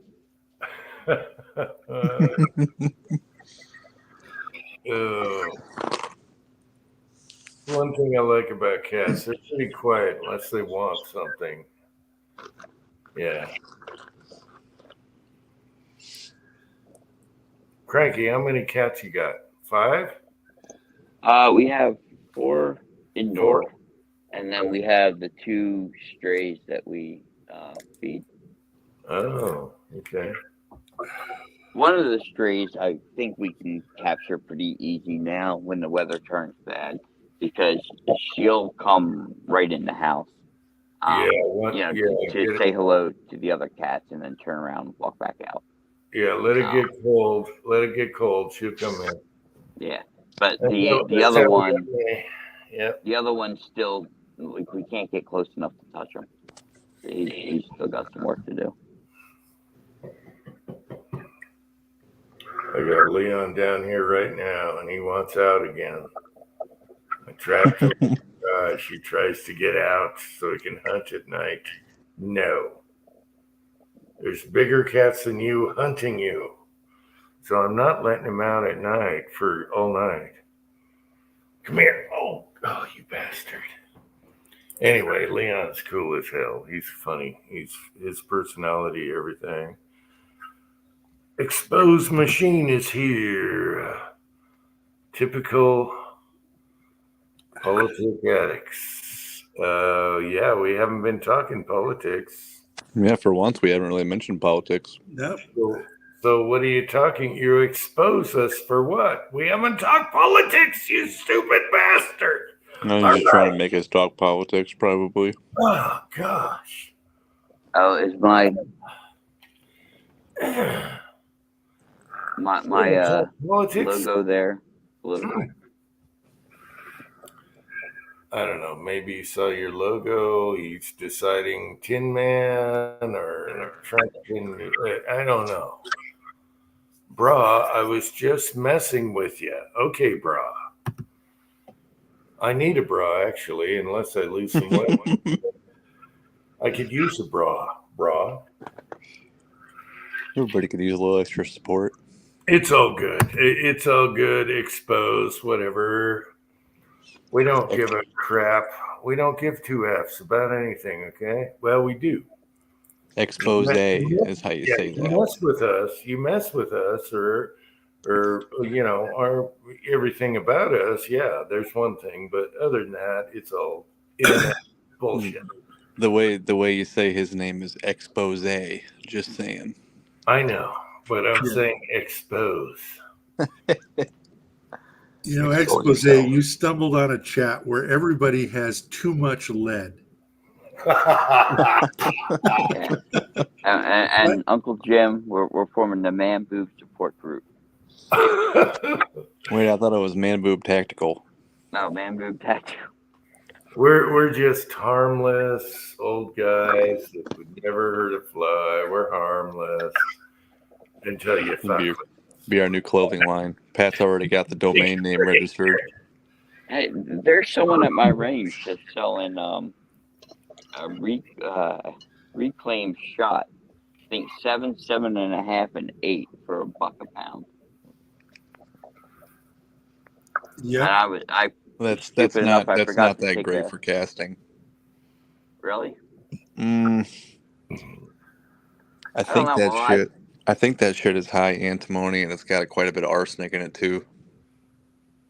Are you talking about a shotgun shot? Mm-hmm. Yes. Yeah, well, I've had some really good casting with just shot itself because I save it when I make hobos and stuff. Yeah, it depends on, I guess, who's doing what, but some cast so beautiful, and then others could be bismuth, and screw up everything. I figured I'd grab it. Like, I haven't. I'm gonna get the number next time I go take a photo of the board. So I have the photo, the number. But I might grab some because I might want to load some of that anyway for shotgun. Grab some and make a few ingots with it, and then just like drop a few bullets and hardness test them just to see what you're working with. I would take it. I'd have it a little colder, and I made slugs out of them, and they casted beautiful. And then I put some in with a bunch of bullets, or to make bullets, and it casted beautiful. But a lot of companies are using bismuth now, and that's an issue because you can kind of get like clumpy and not work right under certain points. So that, yeah. Yeah, and you don't know what people are shooting. So. Yeah, and anything I dig out of the backyard, it goes in the pot. So I know I got shot with bismuth in it and all that in there too. Anything I pick, I'll recast.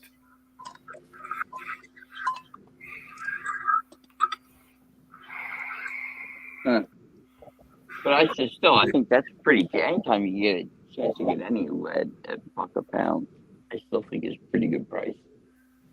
Yeah, it doesn't matter who you vote for. Well, if you vote for Camel Toe, she wants to take everything. So I don't know.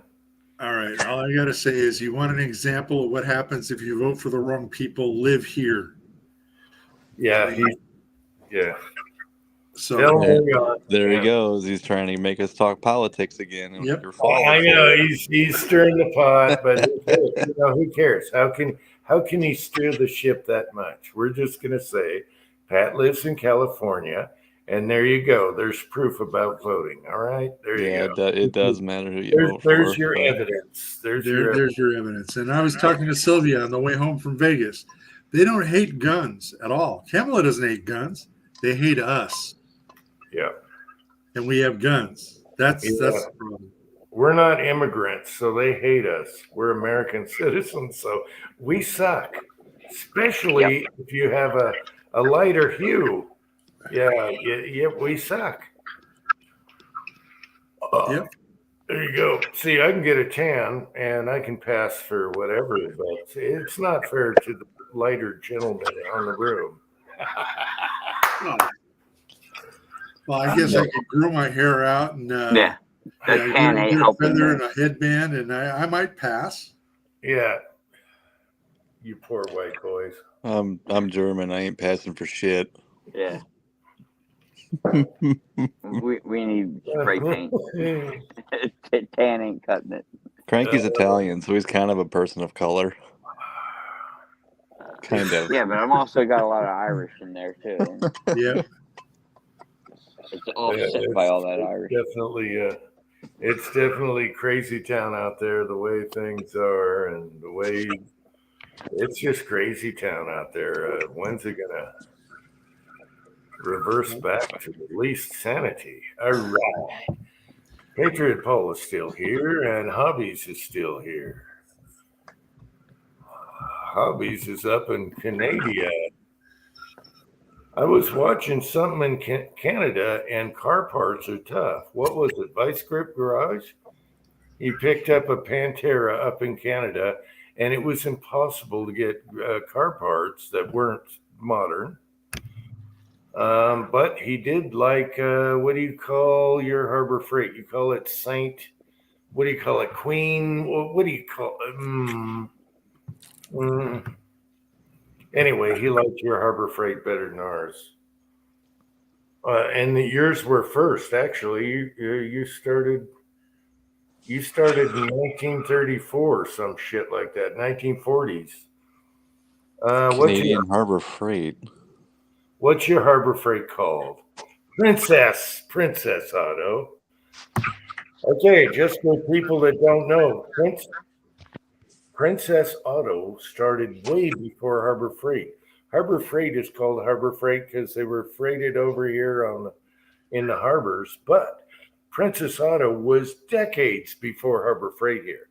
So the Canadians got Harbor Freight way earlier than we did. I had no idea. He also So Canada is responsible for cheap tools. Yeah, but the Canadians were onto it back in the 30s. All right. Harbor Freight didn't start till freaking 70s. I don't know. Yeah, Princess Auto. Also, he liked the tire place. What do you call the tire place? It has everything. It's not just tires. The Canadians, when they have a store, it doesn't have just what it's for. They have everything else. So you can get a sink and a tire at the same time. What's the tire place called? I'm giving Hobby shit right That sounds like Menards. You can get a new shower and a 12-pack of beer and a pizza. Okay, Princess Auto started as farming supply.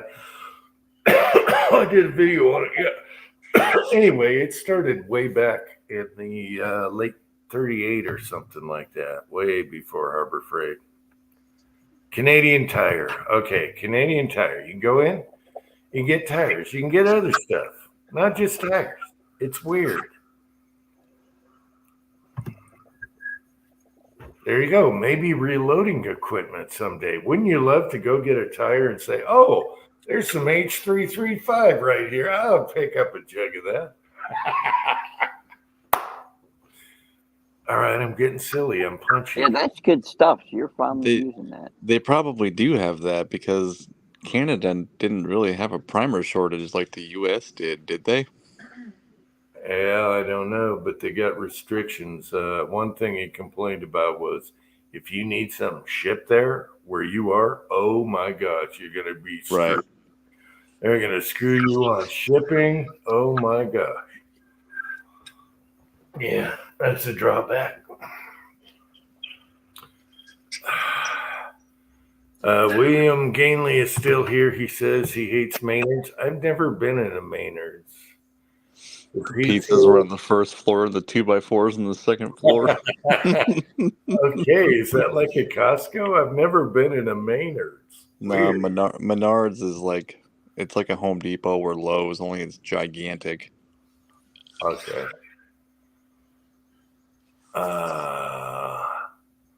They do have really big gun department here locally. Okay. Interesting. I haven't been to Menards in a long time. Cool place. Never even seen one. We I've do- heard of them. Never been to one. I will say we do have an ATV shop for with quad runners, all that. You walk in the back, and my son did it again. He found some more H.335 and brought it home, and they have primers, bullets, all that stuff. But their primers are still too much. How much? 95. That's way. Yeah, that's a little high. But their powder is the same price as everyone else, and their bullets, their Hornady bullets, are the same price as everyone else, even online. I mean, I guess if you think about it, I think their primers are old stock when they finally got some and stocked up. that's what I was just thinking. That's old prices, and they've held on to them And for they're a while. trying to get their money back on it because since there was a shortage, as soon as they got them, they said yes, and boom, a ton of them, crates. Mm-hmm. And now they're trying to get back their money, which you're not going to get from me. So, yeah. I guess you're not paying hazmat, but I still wouldn't pay more than $70 locally right now. I'm still wishing for 50. Never gonna happen. It's never gonna happen again. It will. No, it won't. Trump's I've going to seen get it. in. There'll be I've peace seen in it Ukraine. before. I've seen it before. I've been through all the Obama scares. You've seen $100 primers before? Everything goes up like Yep. $5. Okay. I've been through all the Obama scares. You couldn't get anything reloading, anything. You couldn't get black rifles. You couldn't get nothing. You couldn't get ammo unless it was weird. 2 years later, everything's same price. Maybe a little bit markup, 10%, whatever on powder and stuff. It's going to come back. It's all supply and demand. You quit buying, they're going to lower the price. Only if the election goes one way. If Kamala gets in, it's not going to happen. Oh, we're doomed. Dude, it's over. It's all about He wins, we're scares. done. It's not so much who's in charge. It's everyone's scared about who's in charge, so they buy up and stockpile. That's the reason. It's not really the person, unless they impose laws that stop manufacturing. But no. I mean, you guys saw my stash. I sent a picture of what I had to move to Grandpa's. I'm good for a while. All right, James Pollard primers he got were $49K. Okay. Yeah. 49. My stash looks bigger because I got some of those stupid federal boxes. Oh, I hate those. I hate those. I couldn't fit them inside the tote. I had to be on top of it. I despise those. And then they put the primer sideways. They take up twice as much space. Oh, they're worried about like blowing up and shipping or something. They're huge. I can't stand those. My favorite, I can go grab them right now, are the vintage CCIs that are this big. Oh, yeah. They're tiny. I've got a box of those, too. Yep. But the thing is, the Federals are really good primers, actually. Some. No, they're way too soft. Yeah. It'll be And fine. they're big. It'll be fine. I know Richard Lee hated them. He said not to use them in his manual. Really? Yes. Yeah, that's one of those. Well, yeah, you can fit a federal primer in the brass. Yeah, you just gotta make it hard go. now. You gotta want it. Yeah. What is You so gotta hard? put more bamboo behind it. What is so hard about making primer packages too small? What is so hard? Look at this. Look at that. Yeah, but I don't like those because they're packed sideways. I mean, No. in little rows. The Federals are, but so yeah, but but look at how compact they are together. Yeah. It doesn't matter. You put them on the tray. A Federal, you have to open it up a mile. It takes you 2 days to open it. And then it, yeah. Screw that. These will all fall like bam. They all fall behind the toilet just the same. Just saying. Wow. I'm telling you, I just vacuumed under the bed for the first time in a decade. And there were primers down there. I mean, they must have got picked up on the socks and shoes.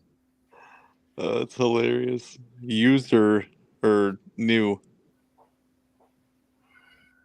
Both. Ooh, that'd be fun. Let's see. So you I found them on my landing before at the old house. So yeah, I'm sure I stepped on one and it fell off my shoe when I went up the stairs or something. I am still waiting for the Uncle Jim getting called out for why is there glitter on your balls? You know, it's going to go from his bench to the socks to the dryer to the underwear, and then boom, sparkling nuts. Still picking specks off here and there, I bet. Especially if they have coconut oil on them, it'll stick easy. All right.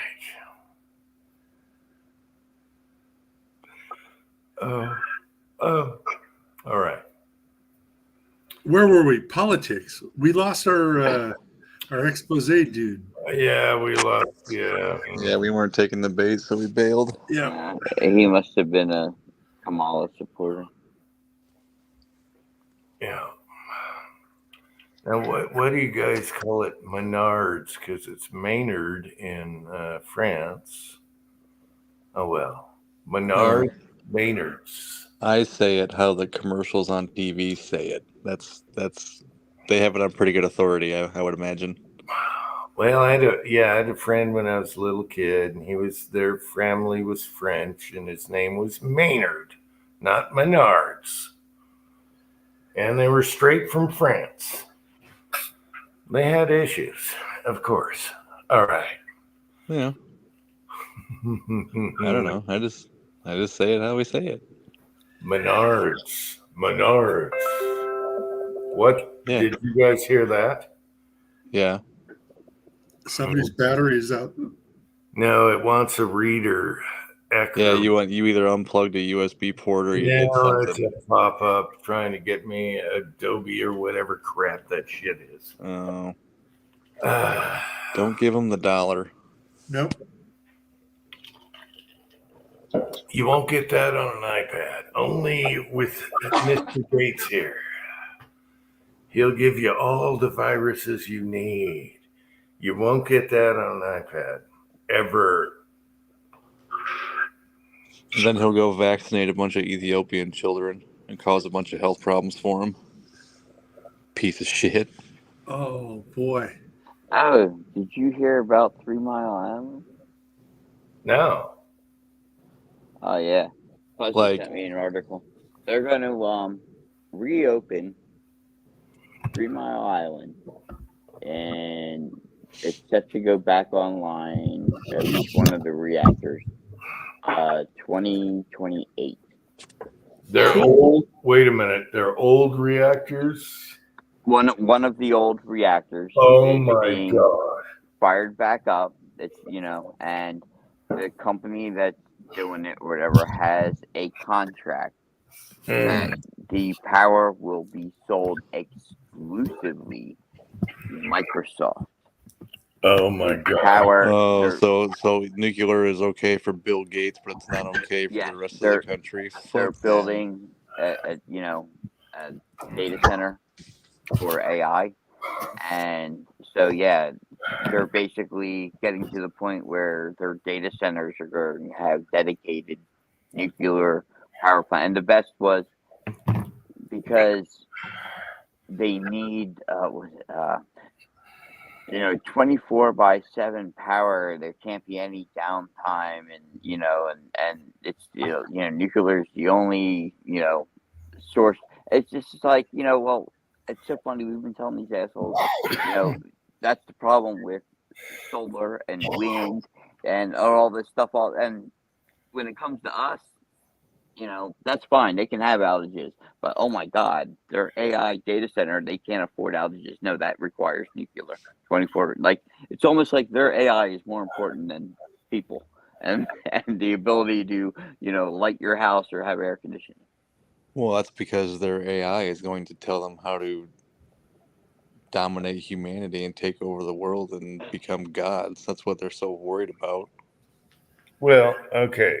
They have to be doing a new plant. They can't be using that old defunct plant that was a fail.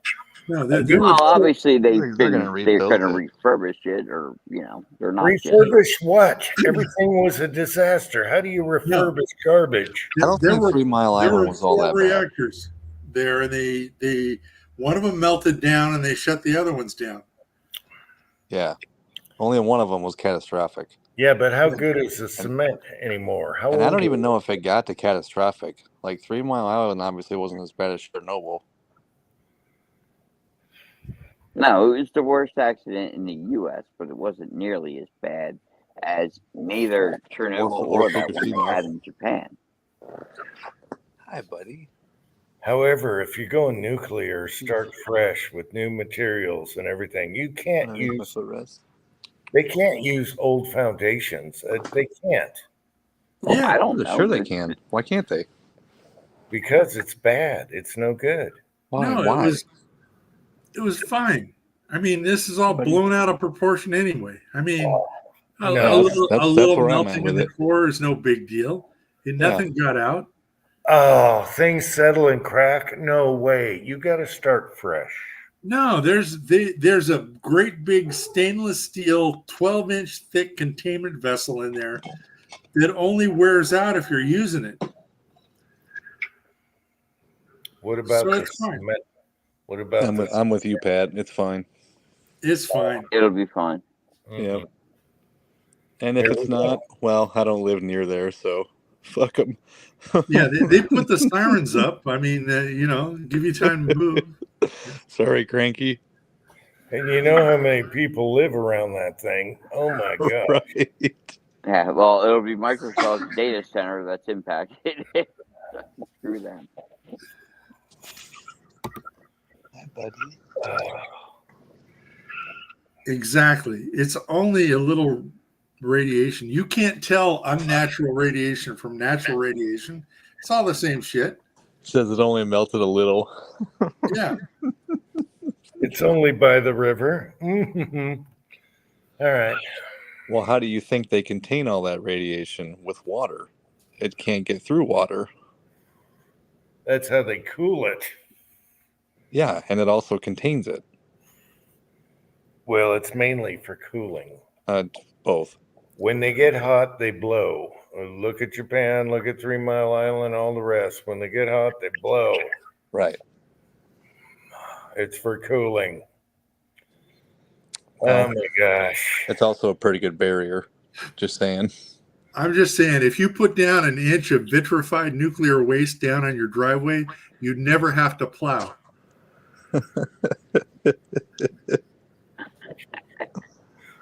You got a point there. It's got to just get a bunch of old watch hands, all the old radium watch hands. There you go, sprinkle them down the driveway. I heard about a rich guy where he had hot water plumbed in his driveway, like long like this, like a quarter mile, and it works. But my dad's got it in his driveway pads outside of his garage. He never has to shovel, and it's all geothermal. All right, good night, old guy. Or weed it? What? Okay. Good night, old one guy.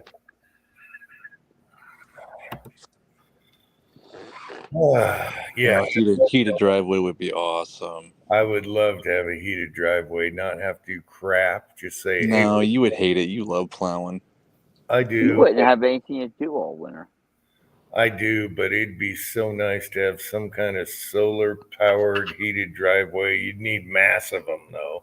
You thought you had a transmission leak in your tractor, and it was fucking vodka cranberry.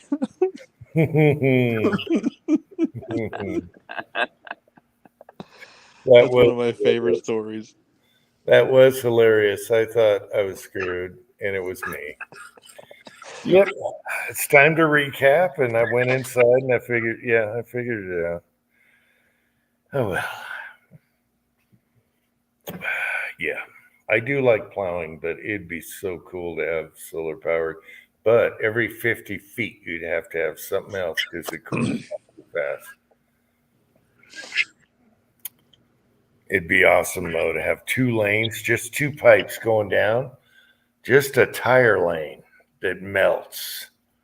That'd be awesome.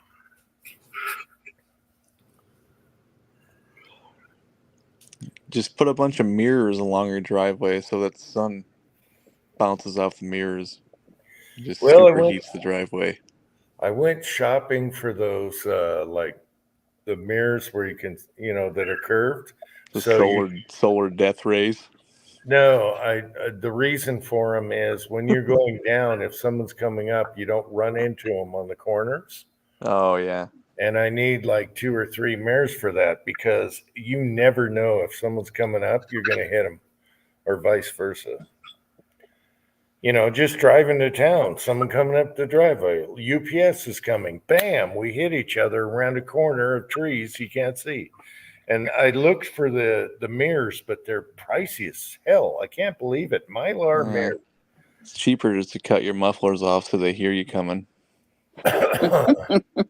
No, just fire some gunshots on the way.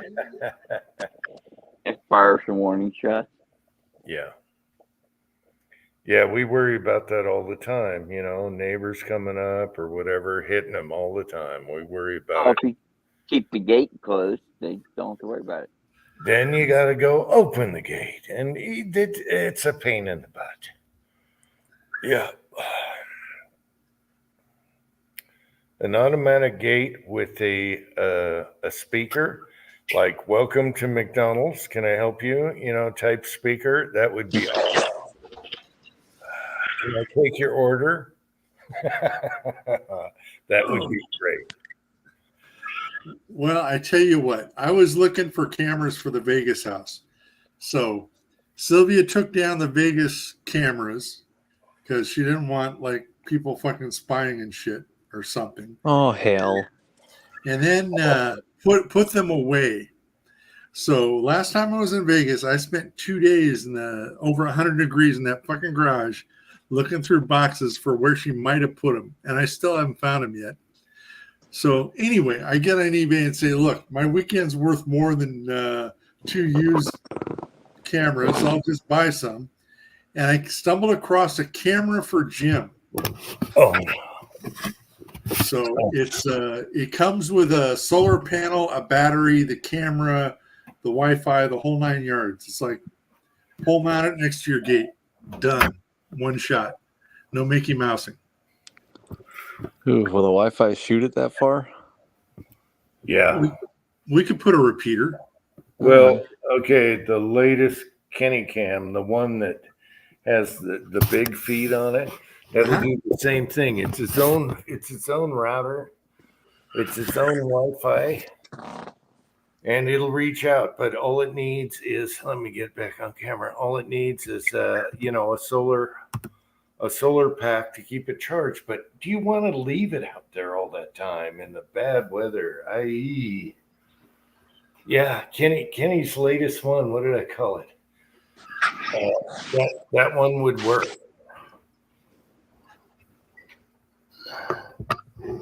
However, you could get neighbors that could punch in and see the screen. I don't know. It doesn't matter, as far as what they see.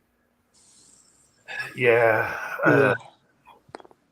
Hey, I could run a cable all the way down the son of a bitch and hardwire it. Now, there you go. A spool of cable probably costs more than a Wi-Fi camera. Copper's expensive right now. But I'll send you a link. I might just send you the camera. Wait. What's his name is coming out with his new phone? Elon Musk. Elon Musk is coming out with his new phone that works right off the satellite, so it doesn't matter where you are. Put a camera right there, boom, bang, pow. But you got to have Musk's phone. When's that getting released? Huh? When's I've been that hearing- getting released? Yeah, I've been hearing about that for like 3 years. Probably when Trump gets elected, because he's got to get FCC approval. Yeah, Good point. Talking about it though, and then your phones aren't limited to, talking to someone in Europe or whatever. It's all satellite. Doesn't cost you more. It's a good idea if Mhm. it works. Pat, what brand of cameras do you recommend? Because I've got that Ethernet switch that you sent me, Uh-huh. but to do PoE cameras on that, wouldn't I still have to get like a hard drive and the software and all that shit too? Okay. Yes and no. So if you want to watch the cameras, you can do it for free. If you want to record and not waste hours of your time trying to look shit up, then you got to pay. Mm-hmm. So the camera brand that I'm most happy with is Hikvision or Hikvision, Hikvision. And so if you hop on eBay, you'll see genuine Hikvision, and then you'll see like comes out the same back door in Shenzhen. It's just as bad for the fucking Chinese. So there's these branded Hikvision cameras. They're like $150. And there's the same camera with Yochung brand, $59. Okay, so what I'd recommend, I can show it to you. I got one sitting on my bed. I'm working on. It's one of the ones I found from Vegas, but I'm pretty sure it's broken. They've got little square ones that are they're PoE, and they've got a little socket for putting 12 volts in the back of them too, and they'll go either way. And they got built-in Wi-Fi, and they've got a built-in mic and a speaker. So, and they're and they're about the size of a pack of cigarettes. Yeah, hang on, be right back. I'm digging this lamp on the right side there. It looks like a wet tumbler. That thing's awesome. Let me click on that lamp. I'm digging it. It's retro looking. Oh yeah, that's awesome. That is awesome, don't you think? Look at that. It's That is like cool. Nickel. Tell him to turn it on. Yeah, I know. When he gets back, what is hanging off the wall? Is that a snake skin? What? No, what? it's a fly strip. Oh my god! All right, I'll have to ask. Okay, we got to ask him about both when he comes back. Sitting here judging his house. A fly strip. Yeah, it is. The bottom thing. All right. Yeah, that's pretty cool. Okay. I'll click E. All So right. How's the infrared night vision on that? That's fine. You know, they've got a what do they call it, turret cam that's got low light now, and low light color. So you really don't even need infrared. It's got like a CCD that's so sensitive you can see color at night. Damn. So yeah, that infrared just brings all the spiders and makes the spiders go crawling all over it. Yeah. So I've been putting those up. So one of my customers got a import-export warehouse, and I just got up on the scissor lift and put one up like Wednesday. Yeah, those are good. Those are about $120, $140, right in there. Mm-hmm.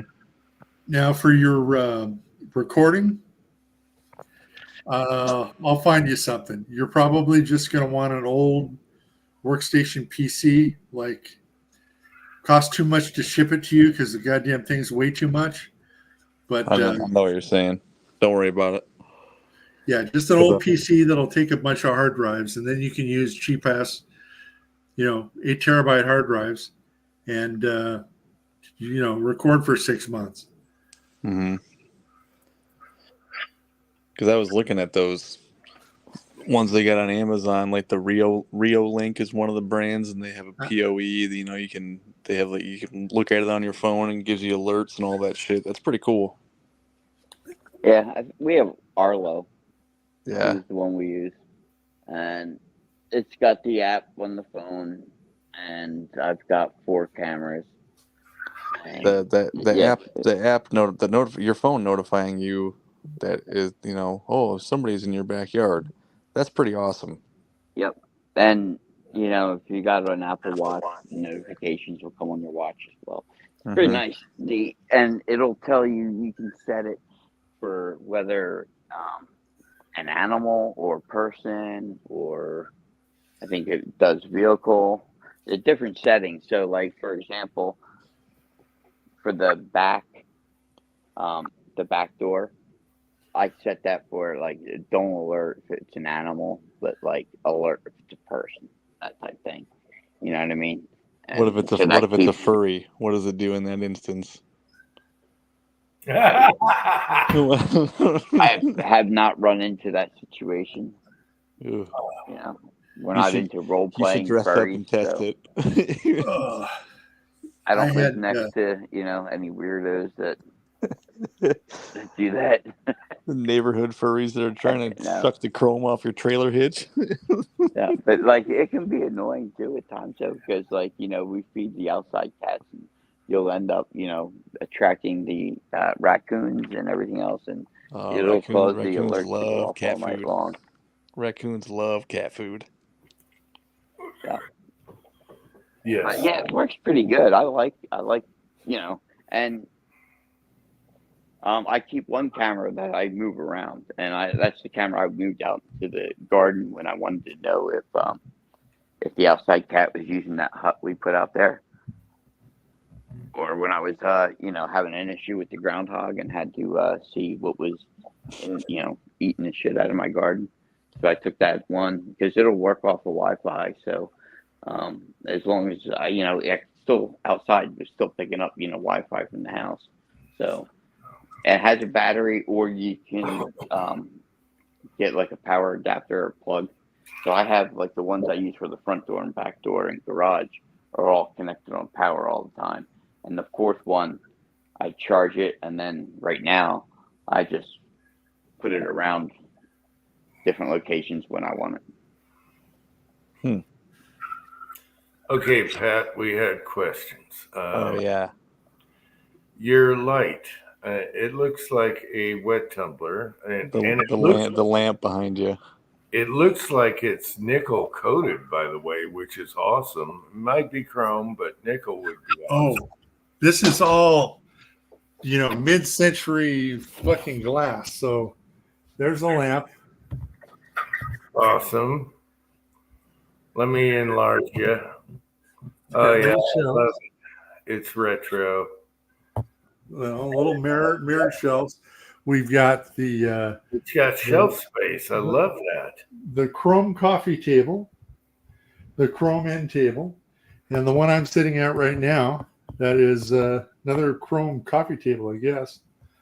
But yeah, mid-century modern chrome, man, is what this house is done in. Okay. Can you turn the lamp on so we can see what it looks like? Yeah. We had a couple questions. Yeah. Well, that's one. Oh yeah. Hell yeah. Look at how it goes up on the ceiling there. That's awesome. Oh, damn it. Okay. So there's your diffuser right there. Blue light with no nipple. Yeah. Well, that's kind of. All right. Okay. The other question was, and this is the stupid monkey. Tin Man figured it out. I thought you had a snake skin hanging off the wall. And Tin Man said, no, that's a fly trap. Right behind your head there. See it? Yep. Is it a fly trap? Yeah, it's a gnat trap. Yes. Son of a Yep. bitch. Son of a, Them pecker gnats. We get them at work too. son of a bitch. Oh, you get the gnats that bite you. Oh God.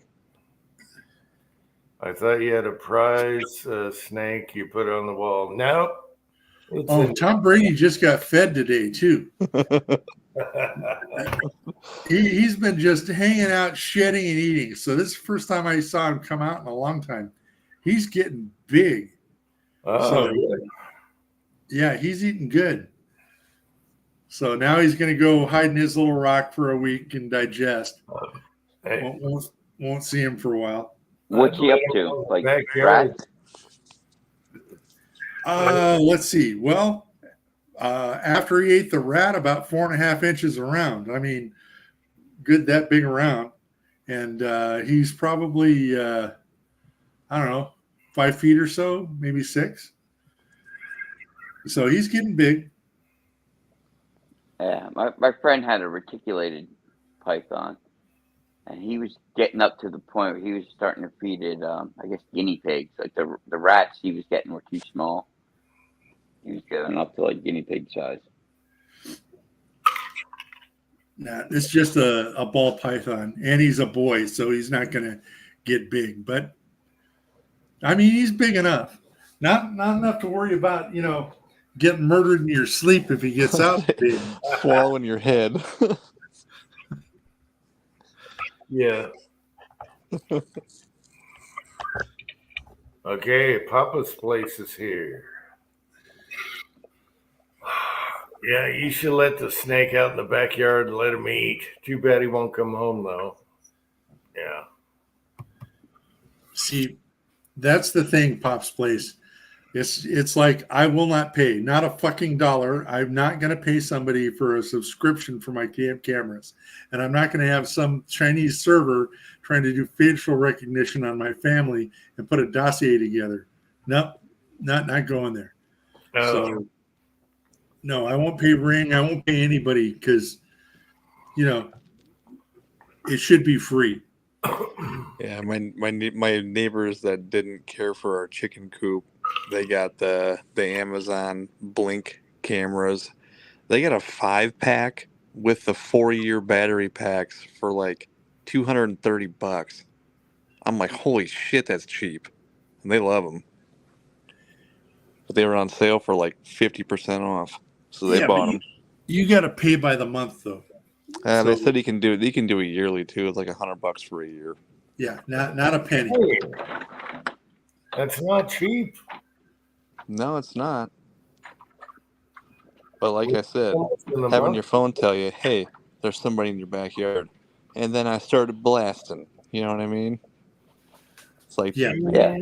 That's what a dog could do for like free. Dogs are not free. Yeah, but you give me dog food. This can do it.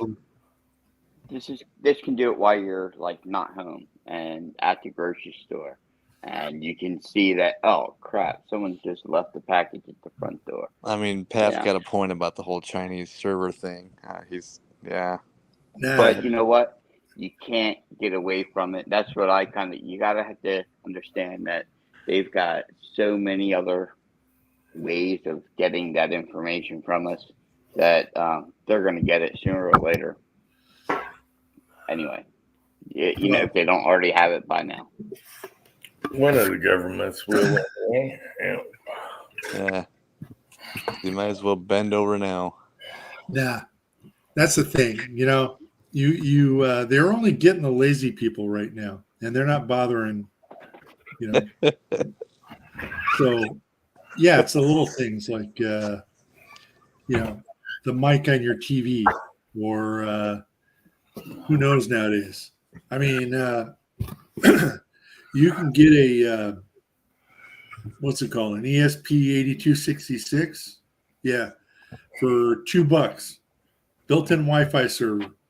You can internet your toaster if you feel like it for $2, and they're already doing that. So yeah, your shit's trying to find an open access point and send shit back all the time. Well, they got plenty on TikTok for all those idiots. Yeah. That means I'm screwed because my wife's into that shit. See, you're already screwed. Oh Dude. gosh, I can't stand. That's what I mean. There's so many other avenues for them to get that information.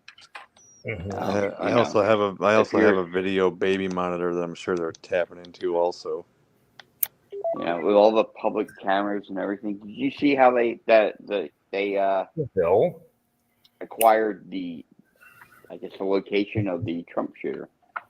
And the whole reason was because the guy reported the car and the license plate number, and then with the use of AI and all the public cameras, it took them like instantly. They knew where the car was already. Yeah, you're talking second shooter. Yeah, it's like, you know, with all the public cameras you drive by and everything around nowadays, you can't avoid all that crap. Oh yeah, there's cameras on all the streets in the cities, not the country, but the city. Apparently, they don't work that well in Butler, Pennsylvania. Yeah. No, they don't work anywhere the government doesn't want them to work. Right. They didn't work too good in Vegas either. They're still trying to figure out the bump stock shooting. Yeah. Yep. We kind of stopped hearing about that, didn't we? No ballistics. Can give me a break. The last shooting, boom, bang, pow. They're on everything. They know what it is. They show the ammo, blah, blah, blah. Vegas shooting, we still don't know the ballistics. Yeah. Thank you. Government. I still think it's crazy that me and that man that did that were born in the same hospital. Really, you could have been switched at birth. Well, he's twice my age, but okay. technically, yeah. Wasn't there a movie on that where they grabbed the wrong baby? What movie was that? I'm sure there's been several. Yeah. Yeah, that Vegas shooting was BS. There's something wrong. Yeah, there was a YouTube vid I watched where the firing rate on the bump stock, the cyclic rate is different than the fully auto, and it showed that he was shooting a fully auto AR-15, not a bump stock. Somebody was, yeah. Somebody was. I know it's all bullshit. This is why we got to get rid of the machine running all these puppets right now. We got to get rid of the machine. That's why they hate Trump so much, because he's a cog in the wheel and he's a problem. And that's why they're trying to take care of him. He's a problem for them. How ridiculous it is that we still don't have like the full story or know anything about the first shooter. Well, they cremated him right away. Oh yeah. They hosed off the roof. They scrubbed his social media. I mean, they still got Frankie, that. I know you don't like Blackwater, and both shooters were involved with Blackwater. Yeah, there's something going on here, people. Use your nose, use those nostrils. Yep. It's bad. And this format and many others don't want you to talk about it. So, well, it's nice to see that the unsuccessful assassination attempt wasn't in the middle of transition like the last 10 shooters we've had. Oh yeah, right. That's true. Now quickly they cover up those manifestos. Yep. William Gainley, that could have been one of the movies. Yeah, I don't know. Yeah, where they were twins or something. Yeah.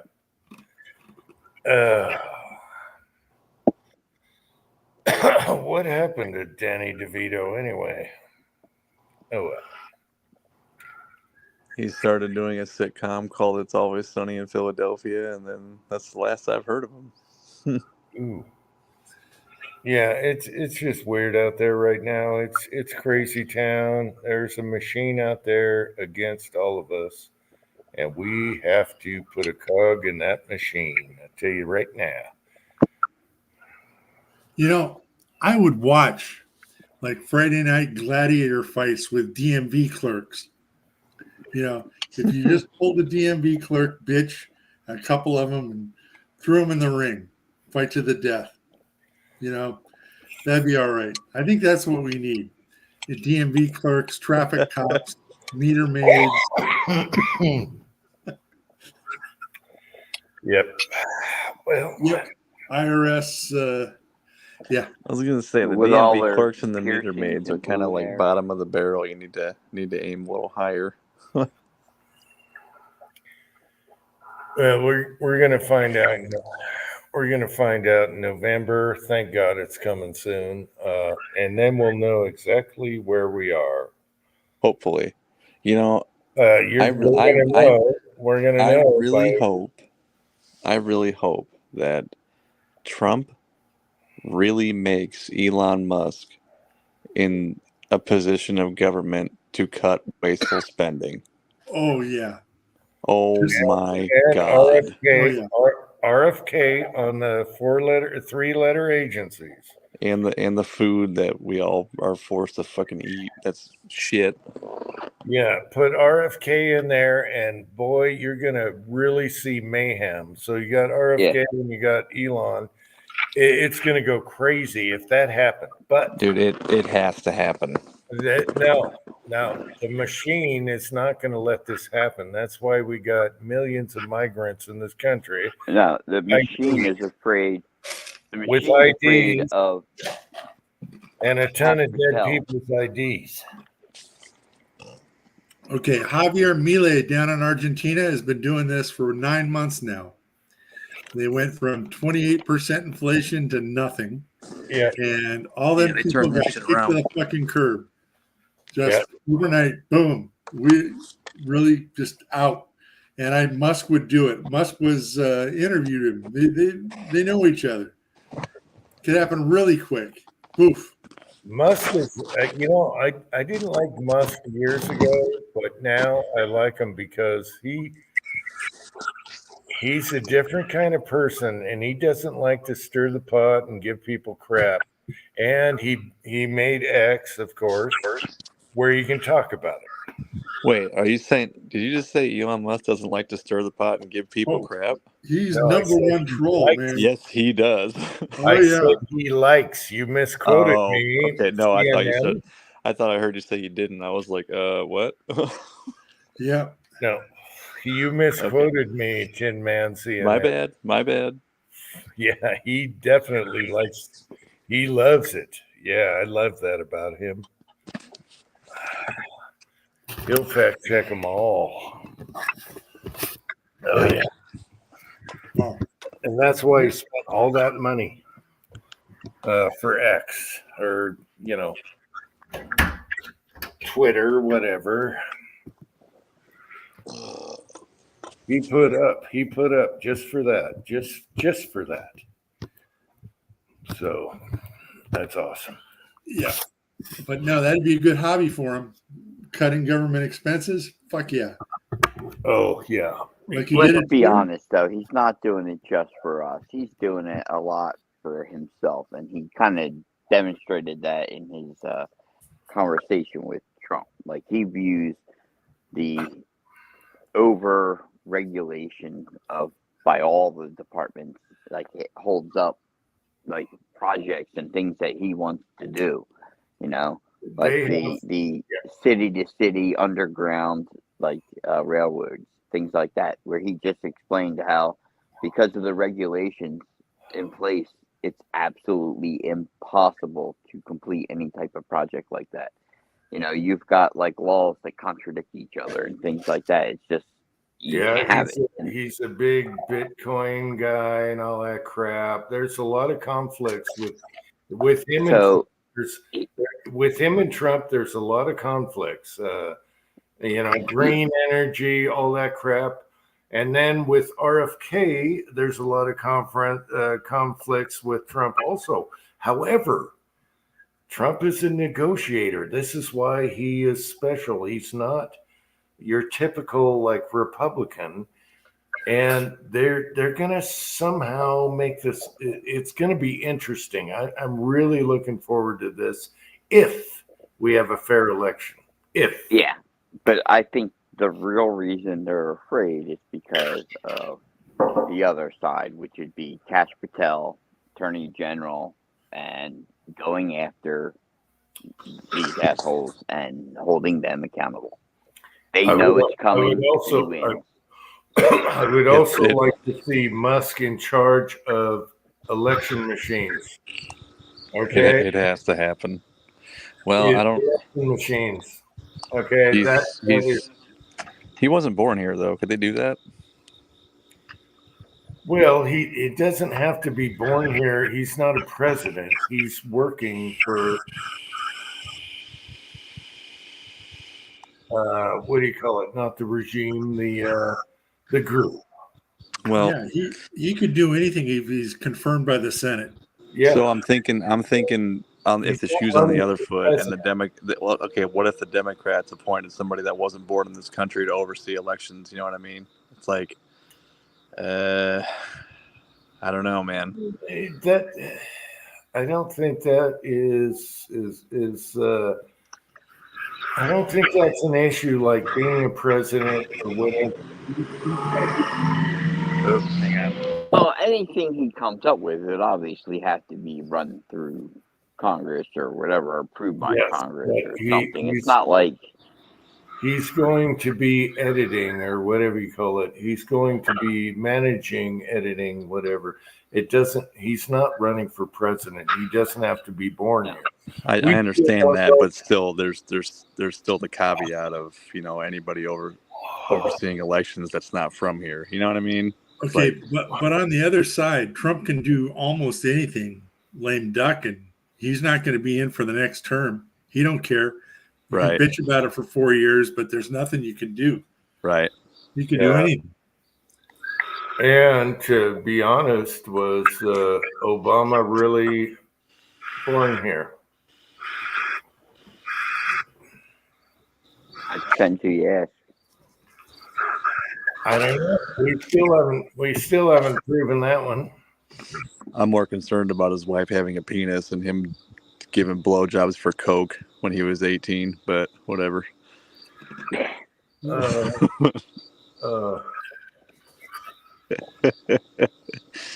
a whole different story. Interesting November. Okay. All we got to do is push that through, and you're going to see the weirdest stuff happen after that. Dude, what is the October surprise going to be? You know what I mean? It's like, what the hell haven't they done yet? I'm afraid to ask. Oh, I still think it's going to be an excuse to cancel the election, because once they've tried everything and they've already tried to kill him multiple times, they tried to jail him, none of that crap worked. They keep trying things, none of it's working, and ultimately it's going to be they don't have an election. It's going to be nukes. It's going to be nukes flying or something crazy. Has anyone seen 2 attempts within 2 months? No. That's scary. Has anyone seen what? 2 attempts. I'm not going to say the word because. Oh yeah. 2 attempts in 2 months. I haven't seen that. That. No, I don't know. And the last few attempts have been successful the first time. There could be more, and thank God they're not professionals. No shit. No shit. No, and that's the scary part. Is they say there's 5 teams right now that are currently out there. I heard Matt Gaetz say that, and it's like, how? I don't know. Do you buy that? Do you think Iran wants some of that? Yeah, they do. Iran. Yeah, they flat out said multiple times that they were after him and the Bushes.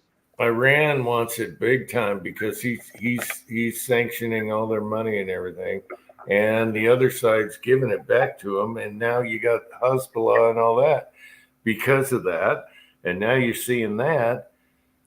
They do not want him in there either. And thank God it's not a professional, because it was a cluster. The last two were a cluster. However, one pro, it's easy work with the security he has right now. He needs better security. He needs private security. Well, He needs to stay his ass inside, but he won't. They gave him, okay.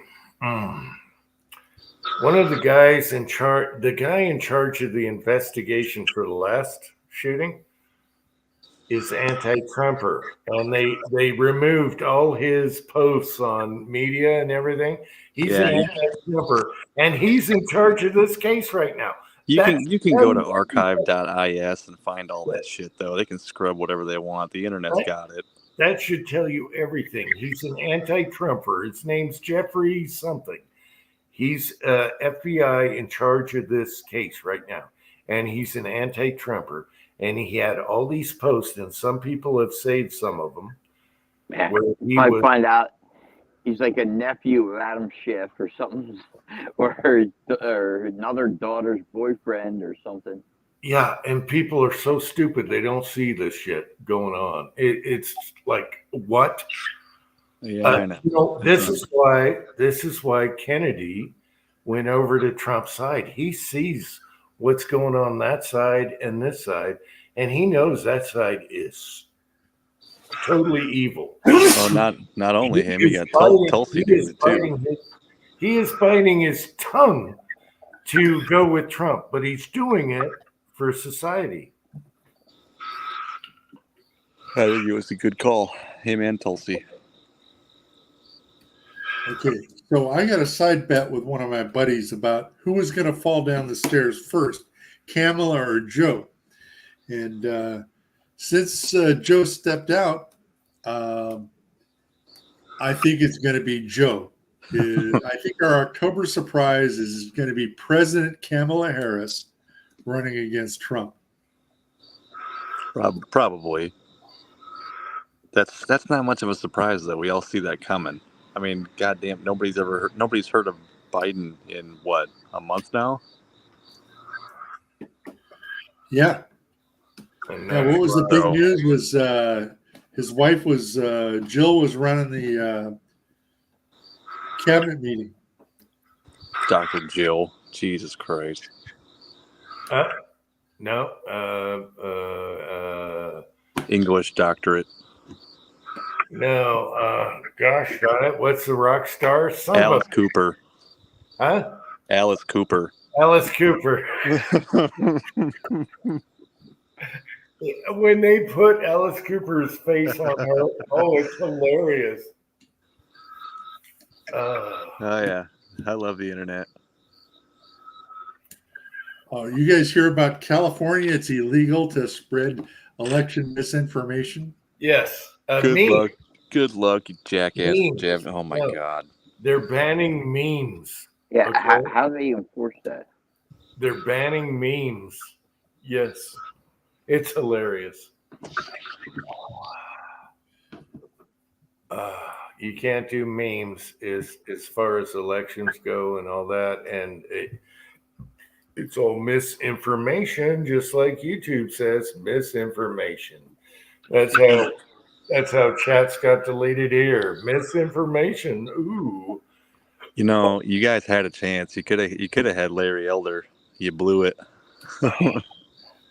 Oh, yeah. Well, yeah. What am I? Yeah, we could have had Larry, but the people get what they deserve. Let's put it that way. I hear you. I like Larry too. He's cool. Yeah, he's all right.